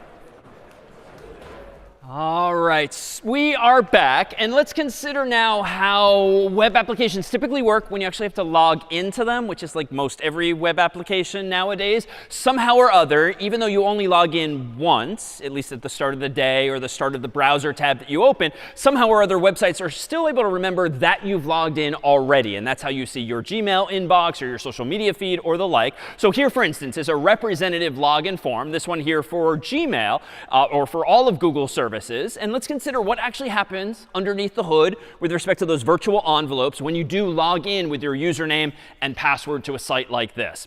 Well, typically, inside of the virtual envelope that your browser sends to Google's servers, that is accounts.google.com, is a request maybe for that form. So get/HTTP version 2 or whatever version your browser is actually working. And some other headers, ... But for the most part, that's what we've seen thus far. When you then actually log in, or rather when you visit that page, hopefully you get back a response from the server saying that everything is OK. That is 200 OK. And the response that comes back is text/HTML. So same as last week. This is just what's inside of those virtual envelopes back and forth. But when you log into a server, it turns out typically what's happening is that the server is, unbeknownst to you, kind of stamping your hand once it's verified your username and your password to remember that you have logged in. In particular, what Google's server is going to send back after you visited that form and submitted that form as via post is you're going to get back a response that looks like this. It's going to hopefully say 200 OK. It's probably going to be a web page written in text/HTML. But in addition, HTTP header that we didn't focus on last week, which is this one, the set cookie header. And the set cookie header specifies yet another one of these key value pairs, the name of which can actually be anything depending on the server, the value of which is some unique identifier. So you've all probably heard about cookies in the context of the web. You've probably heard that they're not good for your privacy. And that's generally true. But cookies need to exist if you want web pages to be, or websites to be stateful. That is, remember a little something about you. And so session is the name of the session is a word that describes the maintenance of state between a client and a server. That is to say, if the server is remembering something about you, you have a session with that server, the equivalent really of a shopping cart. So in fact, if you go to Amazon.com or any website via which you can not only log in, but add items to a shopping cart or equivalent, like that is a session. Shopping cart is sort of the real world equivalent thereof. So this set cookie header is essentially a directive from the server to your browser to store this value in the browser's memory somewhere, either for the life of the browser tab or maybe even longer, for an hour, a day, a year, depending on the expiration time that's actually set. The idea, though, is that because your browser is designed to understand HTTP also, just like the server, you're on the honor system, your browser, such that the next time you visit Google's same server, you should remind the server what cookie was set. That is to say, the browser should send back to the server, not set cookie, because it's already been set, but a cookie header that contains exactly that same value. So the metaphor here is kind of like when you go into like maybe a bar or a club or an amusement park and you've showed your ticket or you've paid your fees. Ideally, they do something like stamp your hand such that the next time you go through the line, you don't have to take out your ticket again or your ID and prove that you have paid or that you belong there. You just show your hand stamp. And the idea is that the bouncer can trust that if you're presenting this hand stamp and maybe it's the right color and the right picture for that particular day, they should just let you in without prompting you again for your ticket or your money or, in this case, your username and password. So cookies are a very good thing functionally. They are a feature of HTTP, and they are how servers implement state between themselves and you. Because after all, when you click on a link on a web page or another link on a web page, eventually the browser icon stops spinning, and it's no longer connected to you typically. But so long as the next link you click results in a virtual envelope going from client to server containing this header, it's the equivalent of just reminding the server who you are. This value is generally a big number, like a big alphanumeric number, so it's some unique identifier. Generally speaking, cookies do not need to contain your actual username, your actual password. That's generally frowned upon. The useful information, like your username, your password, what's in your shopping cart, can be stored entirely server-side. This cookie is just a reminder to the server who you are. The problem with cookies, though, nowadays is that they're used so often for advertising, for tracking, and the like. Why is that? Well, this is a natural result of that basic primitive. If your browser, unbeknownst to you, is in the habit of just presenting this hand stamp every time it visits a website, you're proactively reminding websites who you are again and again, at least who you are in the sense of if you logged in, now they'll always know who you are. Even if you're in incognito mode, for instance, private mode browsing, your hand is still getting stamped. Your incognito window is still sending that same unique identifier again and again. And so long as you don't log in, they might not know that you're Carter or David, but they do know you're the same user or the same person using that browser, or rather the same browser visiting the website, because that hand stamp is going to be sent again and again. But when you clear your cookies or when you close your incognito window, that's like washing your hand and starting fresh, getting a new unique identifier, so you appear to be someone different. Even though, as an aside, even if you're in the habit of using incognito mode and clearing your browser tabs and all of that, with very, very high probability, servers can still track you nowadays based on your IP address, of course, which is on the outside of those envelopes, based on the particular browser extensions that you have installed, based on the various fonts that you have installed. There's some crazy high percentage likelihood that a browser can uniquely identify you, even if you're scrubbing your tracks in this way. So just FYI, but for today's purposes, it all derives from this thing called cookies, and this is how they are then set. So let's actually use this a little more productively and leverage it in the context of Flask by using another global variable that comes with Flask that you can import that gives you access to the equivalent of a shopping cart. That is to say, Flask deals with all of this stuff like setting cookies and checking for cookies and all of the plumbing. Someone else has solved that for you, and Flask just hands the contents of the shopping cart or the username to you in the context of a variable. So let me go over to VS Code here, and during the break, I created a new folder called login. If I type ls, I've got the beginnings of an app.py and a templates folder. And in the templates folder, I've got the beginnings of a layout.html and an index.html, just so I don't have to type quite as many characters to get started. What I'm going to do with this app, though, is let's implement a very simple app that allows the user to log in and demonstrates how a server can remember that you are, in fact, logged in. So let me open up app.py. And at the very top of this file, which is otherwise, let me shorten this even further so it looks as simple as possible.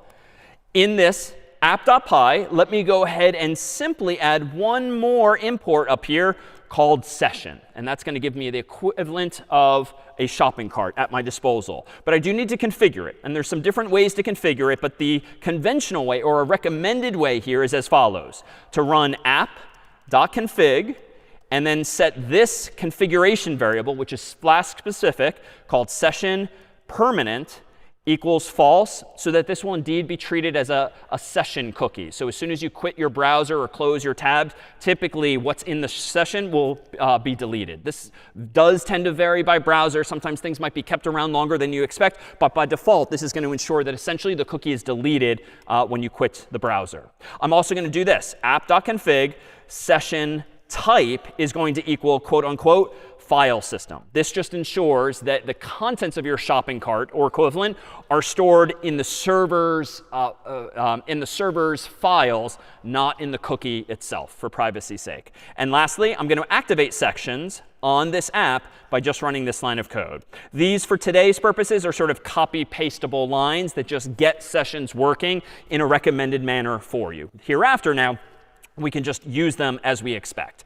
As we would hope. So let me do this. Let me now open up another file in templates called, say, index.html. And in index.html, I'm going to make a very simple web page that's just going to check if the user is logged in or not, and explain as much if they are. So in the body block of index.html, which I prepared in advance, I'm going to do this. I'm going to use Jinja, not to have a loop or a placeholder, but an actual conditional like this. If the user is logged in with a name, then go ahead and output inside of, and let me do this else here. And actually, let me proactively do this just so you can see the structure, end if. So I've got the beginnings of an if-else block in Jinja. If there's a name variable in this template, say this. You are logged in as name, period. And then let's give the human a link. Actually, no, let's do this. Else, if you are not logged in, you are not logged in. So super simple English text that's just going to tell us, is the user logged in with a name or are they not? And I'm not even going to bother with the password. We're going to keep it simple with just a name to demonstrate. All right, so now what am I going to do? In my controller, that is to say app.py, let's go ahead and do this. Let's go ahead and create an app.route called login. So I have a route that just handles logins for the user. And I'm going to go ahead and do this. Initially, I'm going to define a function called login. And I'm going to have it return render template of login.html. So this is going to be a login form by default. Well, let's create that. Let me go into my templates directory. I'm going to go ahead and create a new file called login.html. And in login.html, I'm going to borrow some of this HTML, this template from before. In login.html, I'm going to just have a very simple form for logging in. Again, no password per se, just a user's name. So let's keep it simple as follows. Form action equals, quote unquote, /login. The method, for privacy's sake, will be post. Inside of this form, let's just ask the user for an input with autocomplete off by default and autofocus on. And the name of this field will be name for the human name. The placeholder text, as before, will be quote unquote name, capital N. And the type of this field will be the default, which is just text. And then lastly, let's have a button, the type of which is submit, because its purpose in life is to submit this form. And inside of that button, we'll see the words login. So very similar to greet, very similar to register, but we're now just implementing a login form. OK. Now let's go back to app.py. The only thing login does right now is display this form. But let's actually handle the users logging in. So I'm going to do this. If the request.method equals quote unquote post, and therefore the form was logically submitted, let's do this. Let's use this session variable. So this session variable that I imported globally here is essentially a dictionary. It's an empty dictionary with 2 columns ready to receive keys and values. So if I want to put in someone's name from this login form, I can just tuck it in the session. And it's similar in spirit to this thing that we did last time for Frosh IMs, giving myself a global dictionary. But the problem with that was that as soon as the server quits, all of the memory contents are lost. And it was also global. So no matter whether it was me or Carter or Yulia visiting the same URL, there was no distinction among users. All of us were treated as the same user. But what's brilliant about this session variable is that Flask, because it knows about HTTP and set cookie and cookie, it creates the illusion that whether you, the programmer, have 1 user or 1 million users, the contents of session are guaranteed to always be unique for me or for Carter or Yulia or whatever human is visiting your code at that moment in time. You have the illusion that everyone has their own session object or dictionary, or really everyone has their own shopping cart, just like you would expect on an Amazon.com. So let's use this session object like a dictionary. Let's do this. Let's remember the user's name from the form by going in session, quote unquote, name, and set the value of that key equal to request.form.getName. So whatever's in the form, let's plop it into this global session dictionary to remember the user. And you know what? Just for user interface's sake, let's do this. Let's return a redirect, a 302 or whatever, to slash. Like, let's just redirect the user back to the home page to see if they are, in fact, logged in at that point. So I think at this point, that's the entirety of my login route. If the user has submitted their name via post, store their name in the session, and then redirect the user back to the home page. The home page, meanwhile, looks again like this. If there is a name in this template, we're going to see that person's name. Else, we're going to see that they're not logged in. So how do we get at that name? Back to app.py. Let's just assemble these building blocks. In my index route, I'm going to do this. Name equals session.get quote unquote name. So you can treat sessions similar to request.arg, similar to request.form, but it's like a more permanent thing, at least so long as it's the same human logged in. I'm going to get my name or Carter's name or Yulia's name, depending on whose browser is visiting my URL at this moment in time. All right, so let's cross my fingers, because I wrote a lot of this on the fly. Let me open my terminal window in my login folder and do Flask run. And OK, I screwed up already. Session is not defined. Did I mean session in lowercase? No, not in this case. It turns out what I should have done is one more line from Flask underscore session import session. Why? This is another Flask library. It's technically a third-party library that other smart people wrote for Flask users to use. So I copied and pasted that line from the documentation, though clearly forgot about it. Let me get rid of this registrants dictionary, which has nothing to do with this example. Let me now open my terminal again and do Flask run. OK, now we seem to be in good shape. No error message is apparent. Let me go back to my URL and reload. And notice I am not logged in. Now, this is not very user-friendly, because the only way I know I can log in is by going to /login. So let's actually improve the UI. In index.html, if you are not logged in, let's do this. href equals /login. And let's give them a link to log in. And otherwise, you know what? Let's do this. href equals quote unquote /logout, even though it doesn't exist yet, if we want to facilitate the user logging out. But I think this will be a nicer UI, because if I reload now, I'm told that I'm not logged in, but there's my new login link shown conditionally. Well, let's do this. If I click on this, it's super small, but in the bottom left-hand corner of my browser, I'm seeing the /login route. If I click on that, there's that login form. No password, super simple, just a name. I'll type in DAVID. And now notice, if I zoom in here, I'm indeed currently at the /login route. But when I log in, I'm going to be, oh, damn it, I did make a mistake. 405 method not allowed. I think we fixed this before. I can go back into app.py. Which line number do I need to fix? Method was not supported for which route? So yeah, line 16. So I think I need methods equals both of them. So get, so I can display the form, and post, so I can process the form. Let's try this again. I'm just going to go back, and I'm going to type David, and click login. And I'll zoom in on the URL. Login. You are logged in as David. Now I can log out. And indeed, if I log out, this one's not going to work. I think I'm going to get a 404. Not found, but that's fixable too. So let me go back into VS Code. Let me go down to the bottom of the file, and let's add another route for /logout.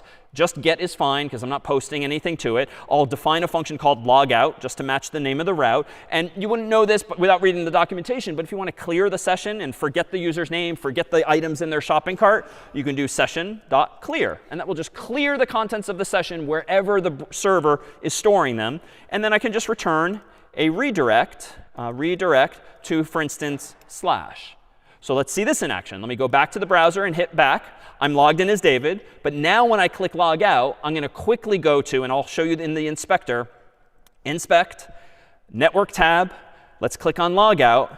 I indeed end up at logout first, but then I'm redirected to this long URL, which is unique to my code space. But the first logout URL redirects me with a 302 until I see a 200, and I'm back at the home screen.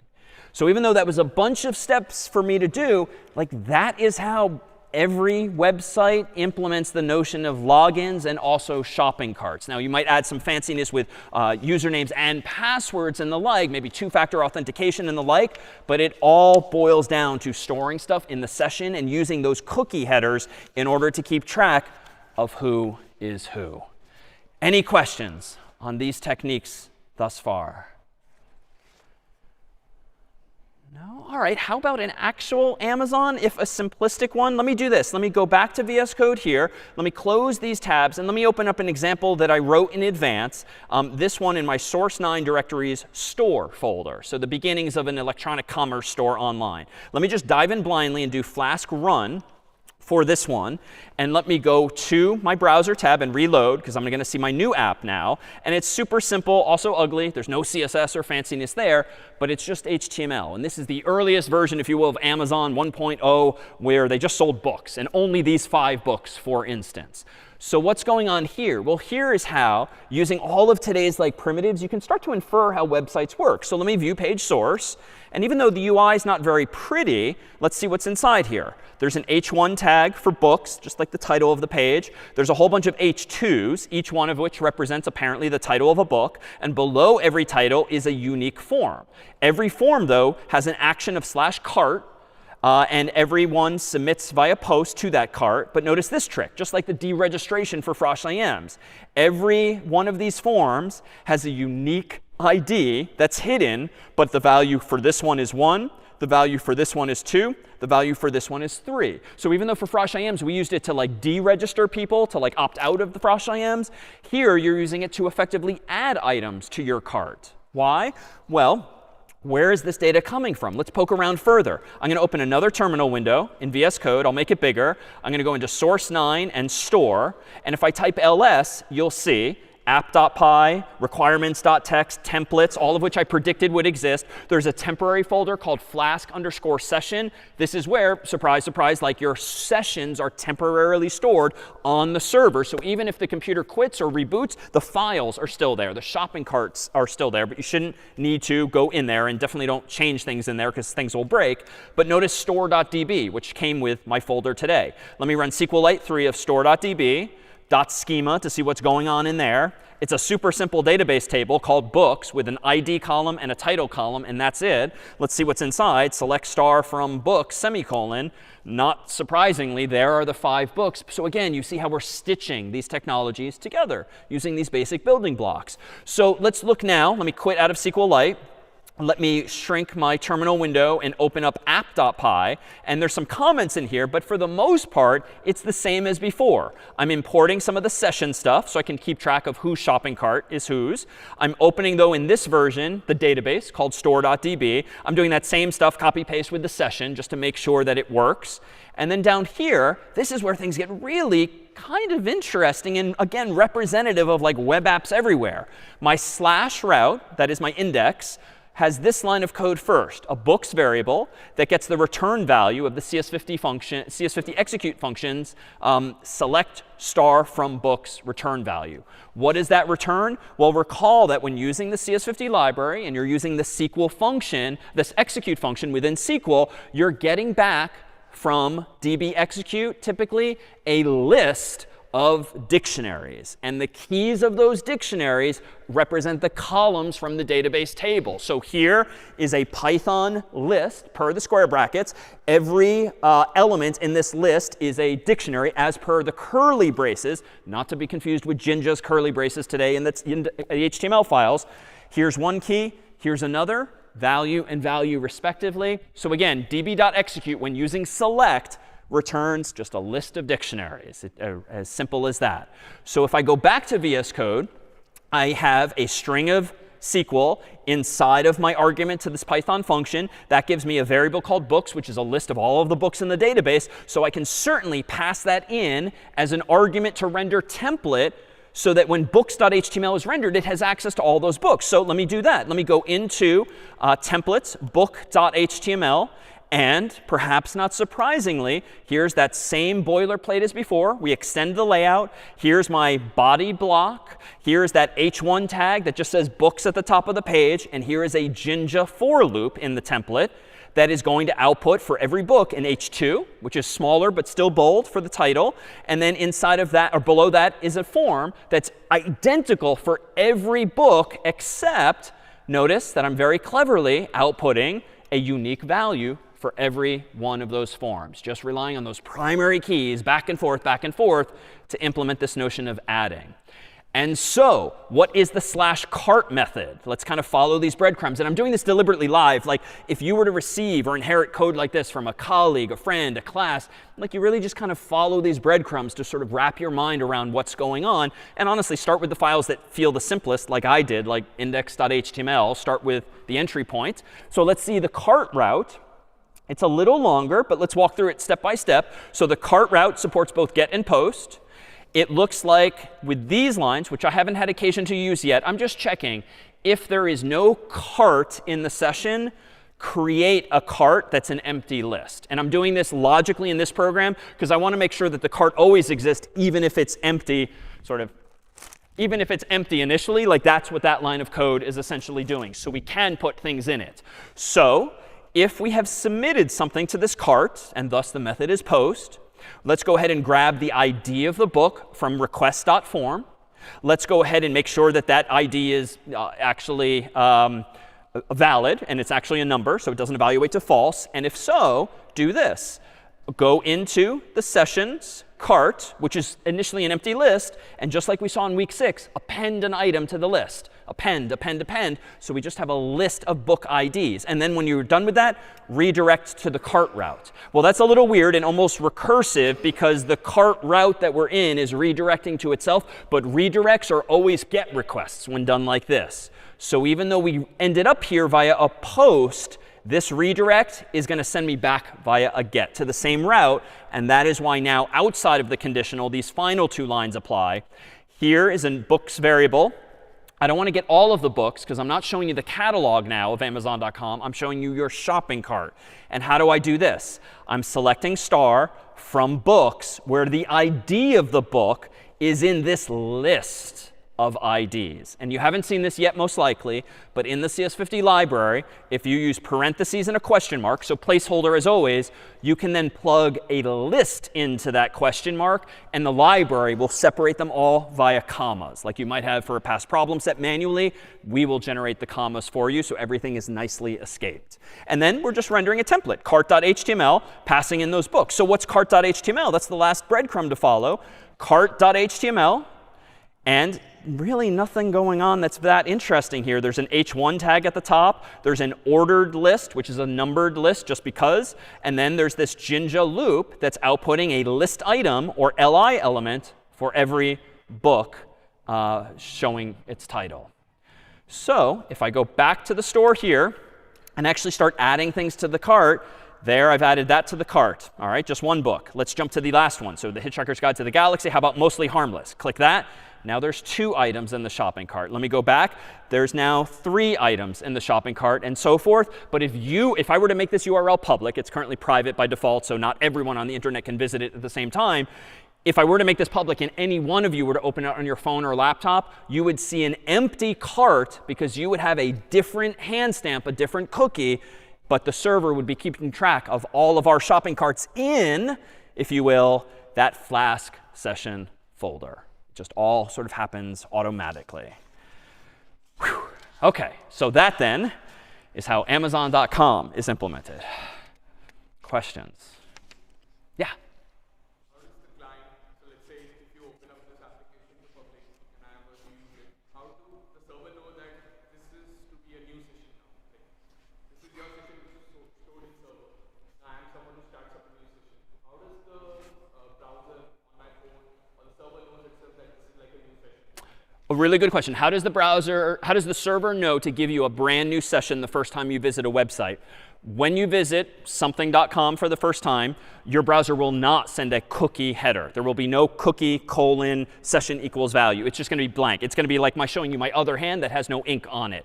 Then the server will know, well, if you didn't send me a cookie, I'm going to set one for you by stamping your hand with the set cookie header. It's just going to generate typically a really big random number that's different for you, for me, for you, to keep track of us individually. So that's all. It would just happen by default.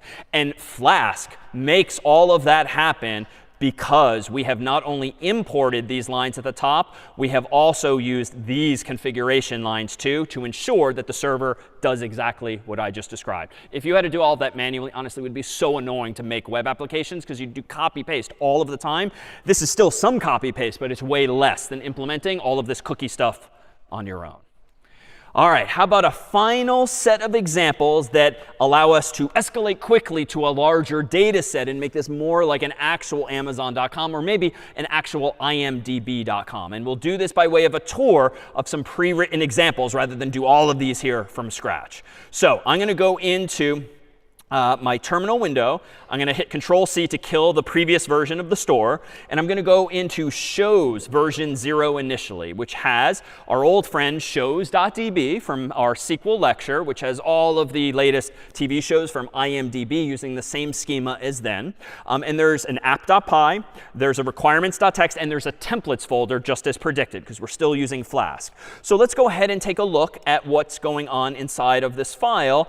App.py as our entry point. All right, so I see some pretty familiar imports now. I see shows.db using the SQL library, so nothing too interesting there. The index route is super simple. It's just rendering index.html. And then there's a search route. So this is kind of an amalgam of google.com and imdb.com. I want to implement a relatively simple search website for IMDb, just a search box. Well, we can kind of preemptively infer how this is going to work. A shows variable is being set to the return value of db execute, where I'm executing select star from shows, where the title of the show equals this question mark. And what am I plugging in? Well, just like Google, I'm plugging in the value of the Q attribute from the URL apparently. Then I'm rendering a template called search.html, and I'm passing in those shows as a list of Python dictionaries. So that's it. That's the entirety of the backend logic here. It's a search engine. So what might I want to do next? Well, my mind goes to index.html. Let's just see what the template looks like so I can wrap my mind around index.html.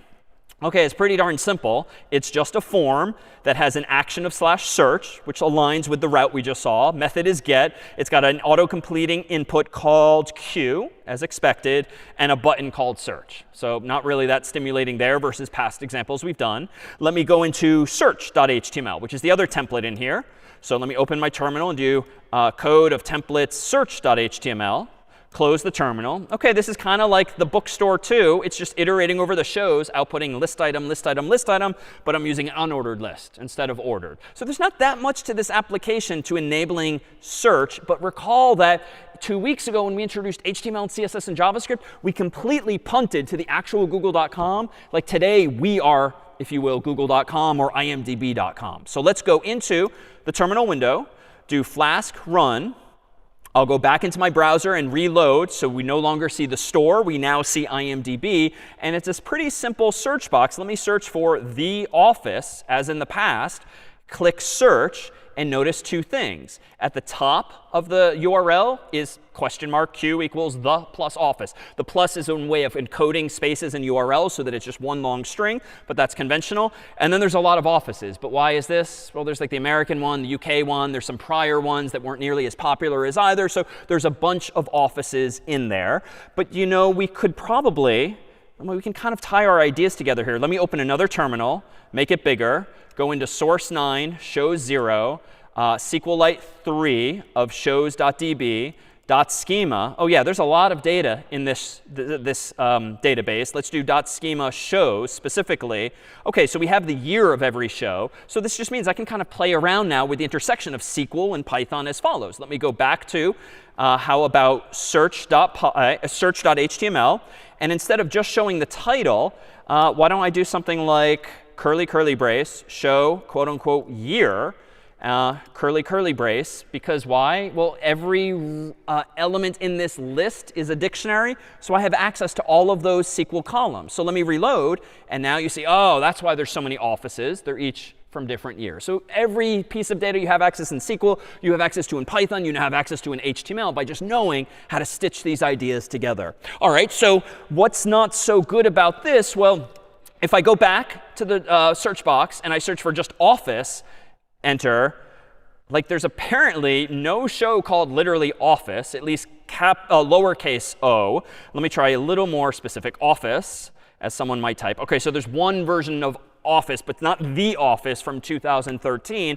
But what if I want to kind of have more of a wildcard search? Well, we can borrow these ideas too. So let me go back into VS Code here in my app.py. And I think here, instead of using equal, what was the keyword? Yeah, so we can do like, for instance. But this we have to be a little careful of. We don't want to resort to like a Python F string where we plug in values with percent signs and the like. So this is a little bit tricky, but it's worth knowing that if you want to do wildcard searches safely, we still should distrust the user's input. So what I'm going to do is this, even though it's going to look a little cryptic. I'm going to just do question mark. But instead of passing in request.args.get of q, first, let's tuck this in a variable so the code is a little more readable. Q equals that, even though that's not changing anything fundamentally. Let's do this. Let's put my percent sign here, concatenate q with that, and then put another percent sign here. So that this whole string, after joining and joining three things together, gets plugged into the question mark and therefore escaped. You should not use an F string for this thing. You should always use the question mark placeholder, as we keep preaching. All right, so now that I've done this, I think my search functionality just got way better. Why? So if I go back to the form, and I'll reload to clear everything. I'll zoom in a little bit. Let's type in just Office in lowercase with no the. And I think I should get now every TV show that has Office, O-F-F-I-C-E, in it somewhere, even if it's officer. So that might not be quite what we want. But there's indeed a much broader match here. So more like the imdb.com. But now it's kind of a design decision. Do you want to be really nitpicky and require users to type in the Office? Do you want it to be capitalized? This now becomes more of a user interface or design decision, not so much code. All right, well, let's make one tweak here that's representative all the more of like today's modern apps. It turns out that this approach of generating new HTML every time a user submits input or visits a new URL is kind of increasingly dated, whereby every URL is sort of unique, as opposed to apps being much more interactive. So it turns out there's this technique in general whereby in the world of the web, we use something called AJAX, which used to stand for asynchronous JavaScript and XML. Nowadays, it just refers to using JavaScript to get more data from the server so the user's URL doesn't even change and the whole browser screen doesn't flash as though the whole page is being reloaded. So this is going to look a little more cryptic, but let me go ahead and sort of show you an alternative to this relatively easy approach. Like a lot of today might be feeling like a lot. It's about to feel more like a lot, but not in a way that you need to replicate, just to give you a taste of what more modern web apps are doing. I'm going to close these two tabs. I'm going to go ahead and exit out of SQLite. I'm going to kill my previous version of Flask. And I'm going to go into shows version 2 now. And in shows 2, I'm going to do Flask run. So the app is running. I'm going to go back to my URL here and just reload. And notice I've gotten rid of the search button altogether. Minor aesthetic detail, but what I like about this now is that if I search for like O-F-F-I-C-E, you're seeing the beginnings of autocomplete, which is kind of everywhere. But you can't implement autocomplete if you have to like reload the whole page, reload the whole page. Why? If nothing else, the user is going to see a big flash of white as the whole page redraws itself, which is not what we're used to, right? If I start over, O-F-F, notice the URL is not changing, nor is the whole page flickering. Just the UL is getting shorter, shorter, shorter. And if I really go shorter, there it is. Officer, now I have only this many bullets on the screen. There's no more below the break. So how can I do this? Well, let's try to infer a little bit here and be demonstrative of how you can kind of infer how third-party websites are working if you want to sort of mimic their behavior, or just learn better how they work. So let me do this. Let me open up Developer Tools. let me open the network tab, and let me search for O. And watch what happens in my network tab, even though the URL of the page is not changing. O. Apparently, an HTTP request was sent from my browser to this URL, which is essentially representing /search Q equals O. Notice that the response was 200. And what is in that response? Well, let me click on that row. Let me click on response. And very interestingly, notice what came back. It's not a whole web page. It's just a bunch of li elements, which you can kind of infer are probably the ones that are getting like snuck into the page dynamically. So if I go back to the top, there's no ul here. It's just a bunch of li's. And watch what happens this time. Let me close that panel. Let me search for OF without even hitting enter. Here we go, OF. Now there's a second request, and if I zoom in, there it is. Q now equals OF. If I click on that and zoom out, you'll see a whole bunch of li's, but let me claim there's fewer of them now because fewer strings match OF. And if I finally type in like office, let alone the office, notice now at the very bottom of this, every time you're doing an autocomplete, it's sending an HTTP request, HTTP request, HTTP request. Back in my day, you'd have to click submit, the whole page would reload, and you'd see the list again and again. This is sort of more modern, and this is an example indeed of what's called AJAX, asynchronous JavaScript that's sort of getting you more data and slipping it into your existing web page. So how does this work? Let me go to VS Code here. Let me open up a new terminal. Let me go into source 9 shows 2. And let me open up, for instance, the index template, which is the entry point.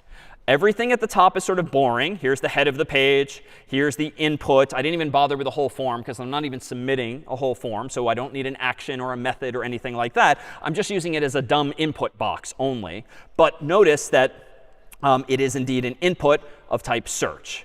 Here now is an empty UL initially. So this is why when you visit the page, you see a text box, but no bullets because the list is empty. And in fact, watch this. If I click on elements in the developer tools, click on body, expand the body, there is the UL. If I zoom in, there's nothing inside of it yet. That's why we see no bullets. But if I go back to the template, here's some JavaScript code, which we haven't spent much time on, but you can start to wrap your mind around this line by line as follows. Give me a variable called input. Set it equal to the element from the DOM, the tree in the computer's memory for the input element. So that rectangle from our pictures from last week. Then listen to that input for the input event. I showed briefly last week a list of like dragging and clicking and mouse up and mouse down and key up and key down. And input just means generally inputting into a text box. Here I'm calling a function. It's an asynchronous function in the sense that it's going to get back to me eventually. If the server is slow, it might take a moment or two. But inside of this function, give me a variable called response. Go ahead and fetch the URL whose path or route is /search Q equals, and then concatenate onto that whatever the user's input is, that is the value of that input. Then create a variable called shows. Go into that response from the server and get its text value. So we're not going to spend much time on this, but fetch is a function that comes with browsers today in JavaScript that lets you make an HTTP request. Fetch more content from the server, and you essentially pass it in the URL that you want to fetch or get. This function here, response.text, just grabs the text from that response, which means if I go to the network tab and I type in O as before, and I click this, response.text is all of this stuff that we manually looked at earlier. So you're just getting all of the text that came back from the server that happened to be LIs. Lastly, go into the document, the DOM, select the UL element, go into its inner HTML, and change the inner HTML to be that text, aka shows. And so what's happening here, and watch this now, let's reload the page. Let me show you the Elements tab. Let me highlight and zoom in on the UL element in the bottom of the screen. Nothing's there yet, but watch. As soon as I type O and I get back all of those LIs and they get crammed into the inner HTML of the UL, watch the UL as I type O. There's now more stuff there. And indeed, if I expand it, there are all of the LIs. That is the inner HTML that just got automatically populated. And if I type in more, officer, notice that if I scroll down, there's only so many of them. And if I just type in nonsense, like notice it's back to 0 because there's no text coming back from the server. This then is an example of the beginning of an API. And I've used this term over time, but an API is an application programming interface. And it's a standardized way, generally, of getting data from someone else's server or service into your application. Now, in this contrived scenario, I am both the web developer and I'm the author of the API, but they're sort of implementing, they're being implemented in the same application. But you could imagine actually querying Amazon.com for actual books and actual prices and actual photographs thereof from their servers instead of your own. And so they might very well send to your server those kinds of responses by just sending you a whole bunch of text that, again, might just look like all of these LIs.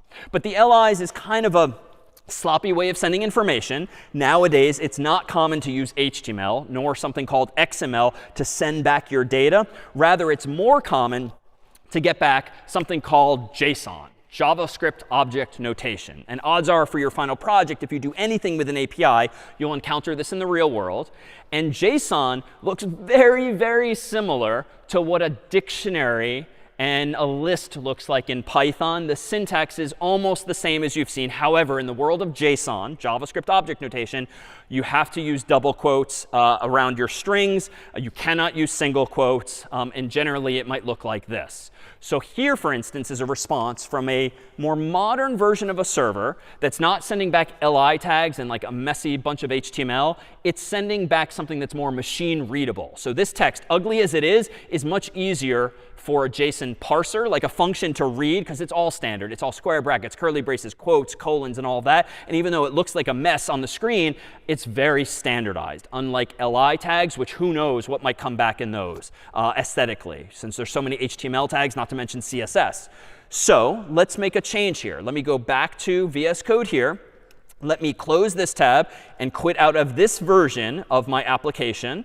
And let me show one final version of shows by going into shows version 3. And in this version, I'm going to go ahead and do this. I'm going to open up app.py. And in app.py, I'm going to import one more function from the Flask framework called JSONify, which is not necessarily a technical term. It just means turn something into JSON. So what does that mean? Well, notice that down here, I have a search route that looks like this. But before we do look at that, which is going to end with this spoiler, like JSONify, let me actually do this. Let me open up also from shows version 2, the previous version of this, which looked like this here.